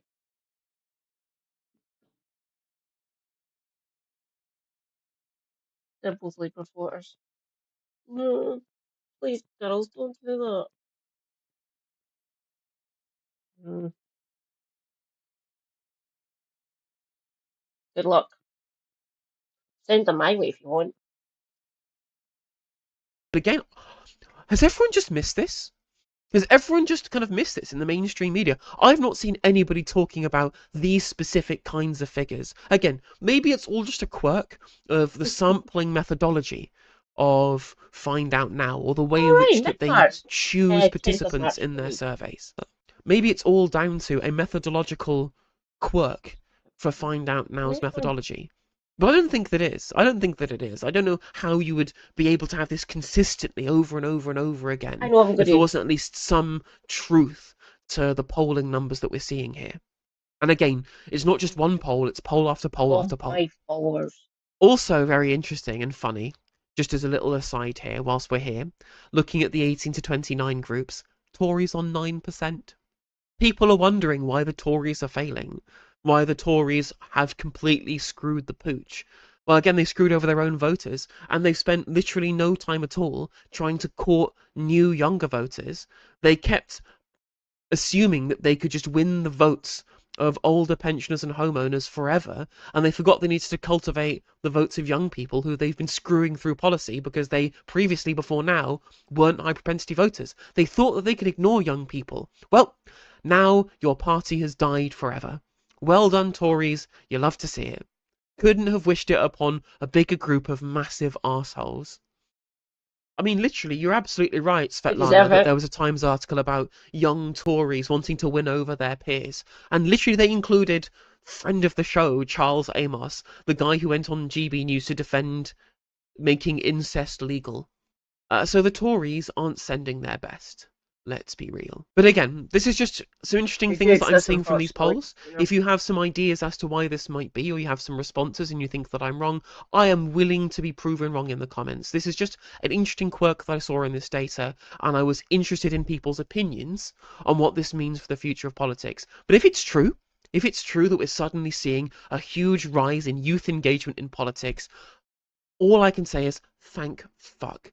Because whilst I love my boomer viewers, and I think that the older generation have done plenty of good things for this country, my God, have they had a monopoly on political discussion in this country for far too long. And young people have been screwed over by governments for far too long. And at least some of a sea change in way in which political policy is made in terms of the generations that it serves will be more than welcome, is quite frankly necessary if we want to fix the quite frankly obliterated social contract this country used to have. Because currently, that social contract, especially passing down a country from the old to the young, does not exist anymore. And only young people's participation in politics will fix that. Hey there, if you enjoyed the video, make sure that you like and leave a comment. That helps the video out in the algorithm. If you subscribe and ring the bell, it'll let you know when I go live. I stream every day on YouTube and Twitch. You can also follow all of my socials down in the description. And if you want to support me in a more financial manner, there's a join button for membership to just 99p to be a member on YouTube, as well as a Patreon, and there's some merch there as well. And hopefully I'll catch you on the next video. Take care. Thought they would have went live by now. Wait a minute.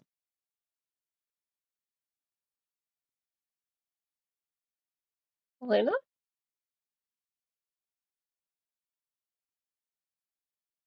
do you be live?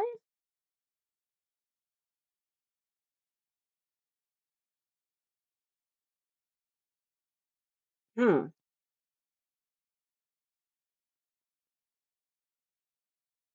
Oh.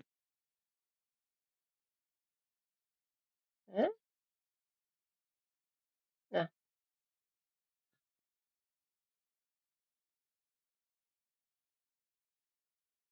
Hmm. I thought they would have went live by now.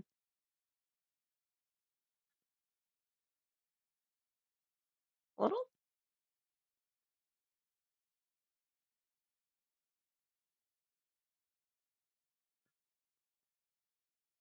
I was expecting them to be live by now. Give me a minute. Let's see if doing a refresh might work. Give me a minute, comrades.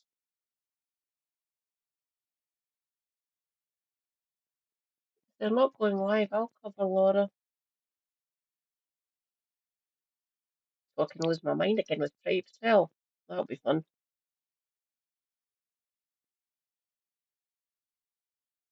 Hmm.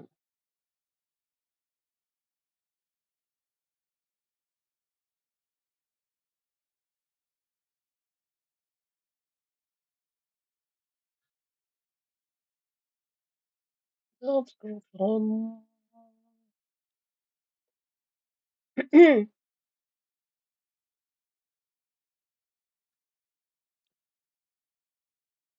Yay! Helena!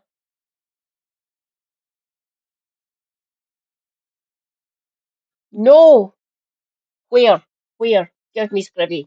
Give me now. Seriously, how did that go? Holy fuck. I hate the pair of them, but fuck it. That'd be good fodder. I assumed you watched it. I hope you survived.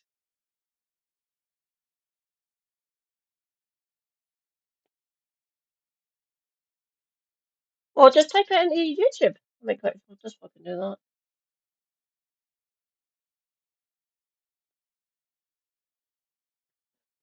Oh my god, bring it. Alice. Yeah. Whoops.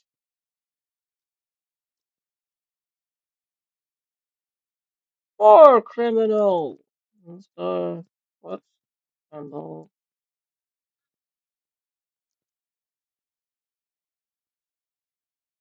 Oh dear God.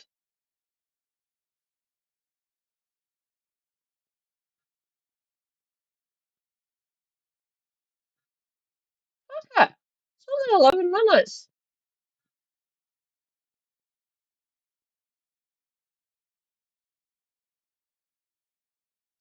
Got it. Donald Trump has just sort of decided that he could fire people and seems Is this it?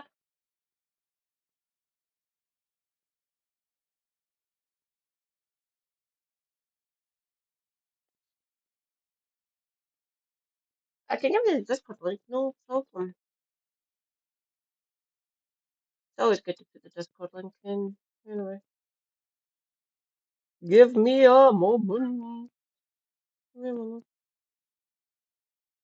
Give me my Discord. Is it this one, Scribby? Go to Discord.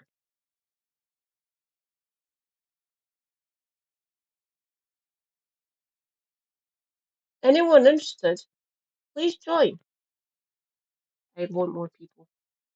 I need more brains to seduce and brainwash.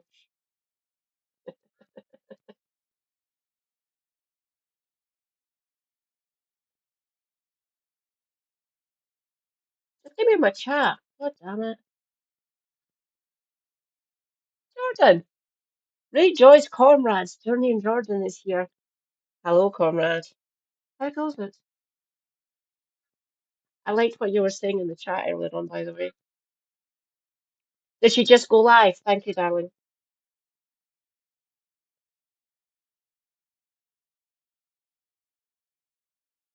Ta-da! Numpty woman. That is my Discord name, by the way. And also, Numpty and women, obviously. Is she live on Twitch as well? I still haven't figured out how to read out on YouTube. So it's only you, John. Mr. The Brazen. I still haven't figured out how to read out for you lot yet. Sorry. For all my Twitch comrades, we will watch this, then we'll go over and say hi to Elena. Have you been lurking while making tea? I appreciate the lurk, my darling. Always a joy to have you here. To have gotten away with Okay, it. we can Perhaps do it's this. legal. I don't know. But the fact is, Just not. Does it matter? does to it you matter? that if it's legal or not?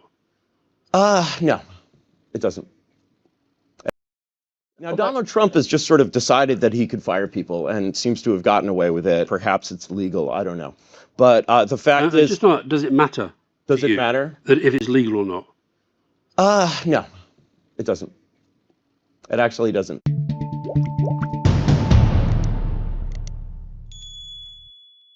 I want to establish what you actually mean by monarchy. So, for example, we're in the UK now. King Charles is our king.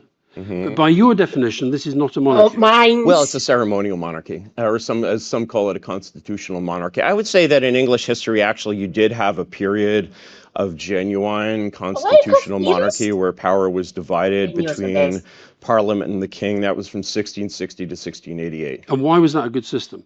The constitutional system? No. Why was it a good system when we had an absolute monarch? Well, I mean, have you walked around London lately and seen what that created? Have you been to Westminster?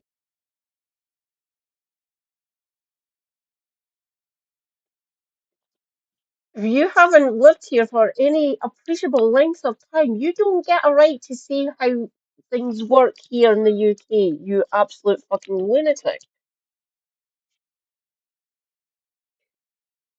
I live here. I live under this regime. It is not nice. Don't get me wrong, I don't want to go back a couple of 100 years. It'd be worse for me back then, but it's still not good now. Might have got better a little bit. Still shite. That is why I exist. To educate people. To build a mass movement. To discredit people like you. And people like who you're talking to. Alistair, get wrecked. I despise you. Yeah. Thank you, Christina.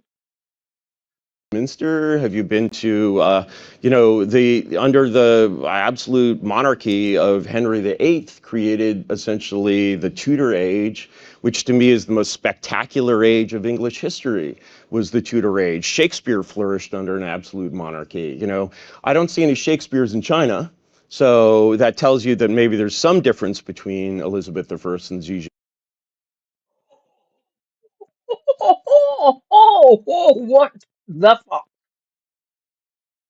Some of the greatest philosophers and playwrights come from medieval China, by the way,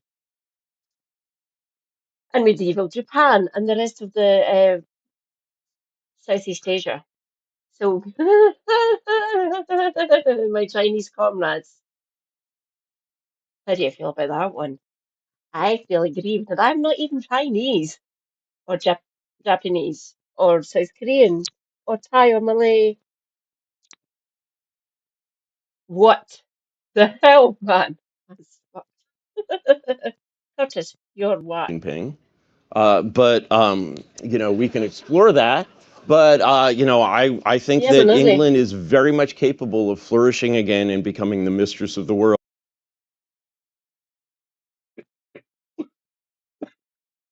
United Kingdom! If you're using that as a pejorative for all the nations over here, it is not England. I am not English. I am Scottish. I might be a British citizen, but I'm not English. Again, nothing wrong with being English. I love English people. I have many English friends who I speak to digitally, if you wish. We are not a fucking monolith. I'm not even a monolith in my own fucking country. Correct. Yeah, what the fuck? These people do not use England in that context. There is more than just England. There's Wales, Northern Ireland, Scotland. Technically, there should only be Ireland. Ireland. Yeah. Yikes. Skip. Metaphorical. In Minecraft, of course. Just no, don't fucking do that. You're going to get people yelling at you. I am part of the United Kingdom. I'm a British citizen.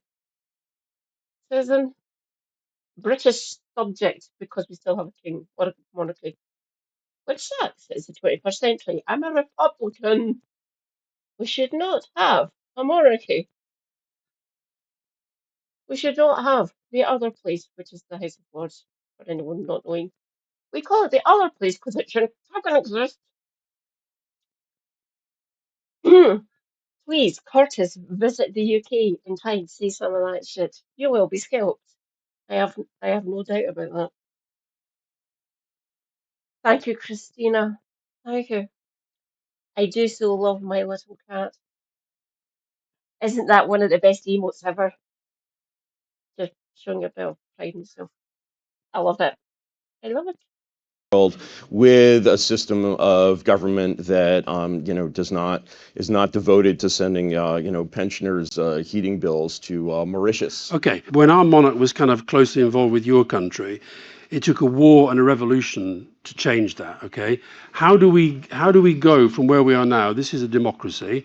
How do we go? How do we find our monarch? Well, it sounds to me like this is quite a difficult process. Well, it's a difficult process if you want it to be perfect. But actually, one of the things that we see in European history is that there no such thing as perfection.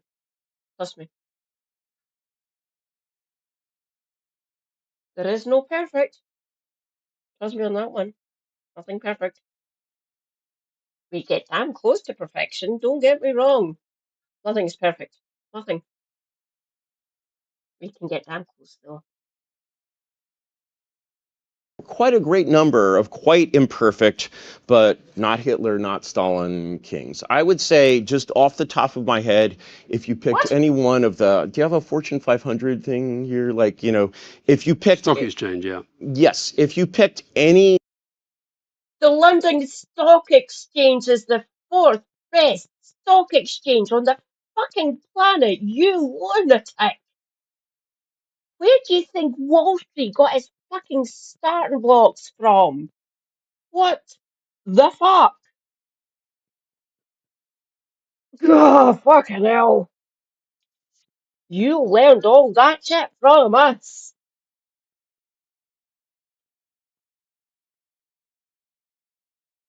Oh, thank you for the hug, darling. Yeah, I seem to be losing my shit with this one. Thanks, Gribby. A little bit of rage in the evenings always good. Dear God, why is he a thing? I'll get on to Alistair Campbell later. I have no time for the man anymore. Successful CEO. FTSE 100. The FTSE 100. It sounds like we're playing footsie under the table. It must be a thing. I'm sure it's a thing. If you picked any... The Financial Times Stock Exchange, you absolute fucking incurious bastard. Our stock exchange is older than yours.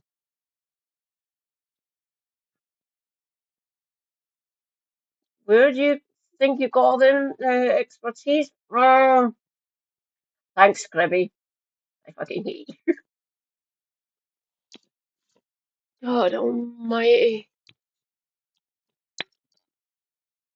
Please tell me why he's still a thing. I know he's been revived through this fucking Trump administration, but take a look at your own fucking history, Curtis. Competent CEO and gave him the actual powers of the CEO over the whole state, I think that they do much better than they're doing now. And I've seen powerful, effective, clever, sensible CEOs who've come into government and failed. And failed. And failed. And let me tell you why they failed. Why they failed is that they didn't know what they were doing and they didn't understand where they were. Well, that means they're not going to be very good at it. Well, no, because they're basically put in charge of a civil service that, you know, has been in yes minister mode for approximately 150 years, and they realize Wrong. that they can't tell these people what they do. And you put, you know, for example, the first Trump administration appointed the CEO of ExxonMobil as a Secretary of State. Now at ExxonMobil, he was the CEO, and I mean, it's a pretty easy job being CEO of ExxonMobil, I gotta say, because it's just oil. Could you do it? Not as well as him, probably. No. You know, but it's not that easy. Not that easy. No. Not that easy. But, you know, at being Secretary of State, he completely failed because he did not understand. I mean, nobody really knows what the mission of the U.S. State Department is to start with. Moreover, so you're the CEO of an organization whose mission is like predominantly historical and has something to do with our empire, which we have for some reason, and you don't control Well said, Jordan. the budget, you don't control the policy, and most of all, you don't control the personnel. You can't fire people. Now, Donald Trump has just sort of decided. Trump has given a damn good try, though, hasn't he? He's treating an entire fucking country's bureaucracy as a fucking company. And look how that's going. Don't get me wrong, it might be working in his eyes, but or in his mind, whatever mind he's got left, really. But that he could fire people and seems to have gotten away with it. And this is very contrary to my experience growing up as a child of the American Civil Service. Perhaps it's legal, I don't know. But the fact is... does it matter? Does it matter? That if it's legal or not? No, it doesn't. It actually doesn't, because I think so. If that is a prevalent view amongst even a small section of the American public, then that is the erosion of the rule of law. Yes, because there's actually no. We don't care about that. There's actually no such thing as the rule of law. There's only the rule of men, and what we've basically. Do women have a role in this? And women. And oh no! On it, Curtis. Seriously, you said the rule of men. We heard you loud and clear.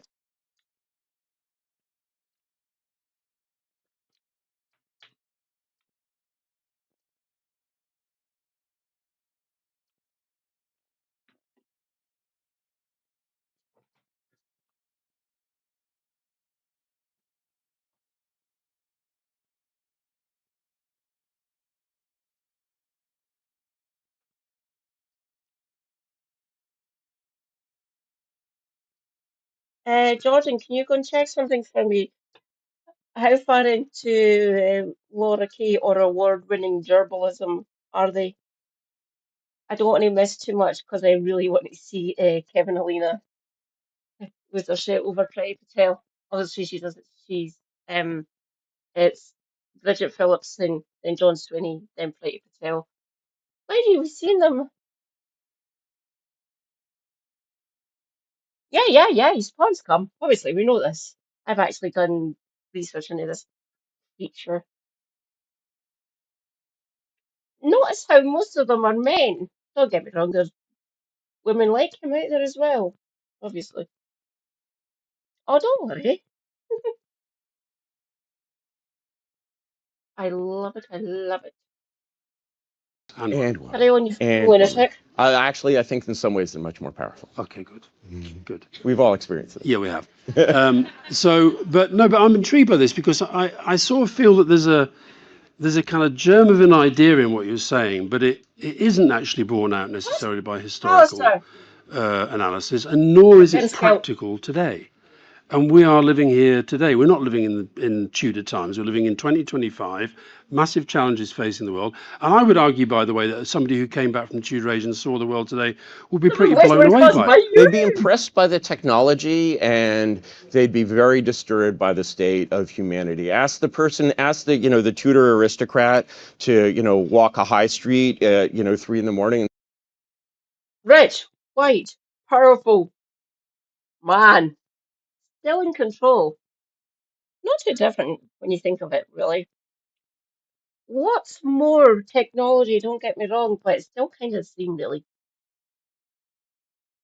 The poor underclass still exists. We're still here, still fucking struggling along, but we're getting more activated by the day. Funny that. Quite a lot of us are women, when you know. See what comes stumbling out of the pubs. I don't think they'd be super happy with that. How long have you been here? I mean, it's so. Well, you know what? The other great term that the new right has invented is the banana. Do you know the banana? No. The banana is the banana-shaped good part of London. I understand that we're roughly at the north end, at the little stock end of the banana. But this is what's so amazing about the way that your culture's developed. So, if I'm not wrong, it's still the case that a majority of your Congress people do not have passports. Most Americans do not have passports. They know next to nothing about this country other than this kind of relentless propaganda put out for some reason, which I've never quite worked out, by the MAGA crowd, who live on myth. And give me an example of the myth. The myth is that you feel less safe in London than any city in the world. I've lived in any city. I mean, Port-au-Prince. I don't think that anyone. No, okay, but that is the myth that gets put out. If you look at some of the MAGA social media stuff, don't go to. She be going. Quick poll. Kevin Elena. Look at, I'll repay the favour.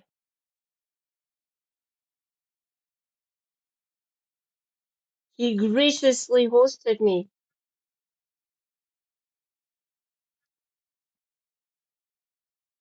Sorry, YouTube. Let's go and annoy Kev. London. It's. I'll get back to that one later. I'll just go back into my watch later. What? 7 people? Give me Kev.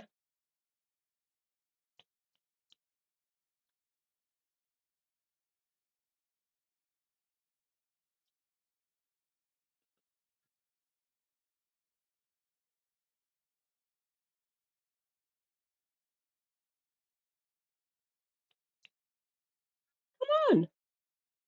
God damn it.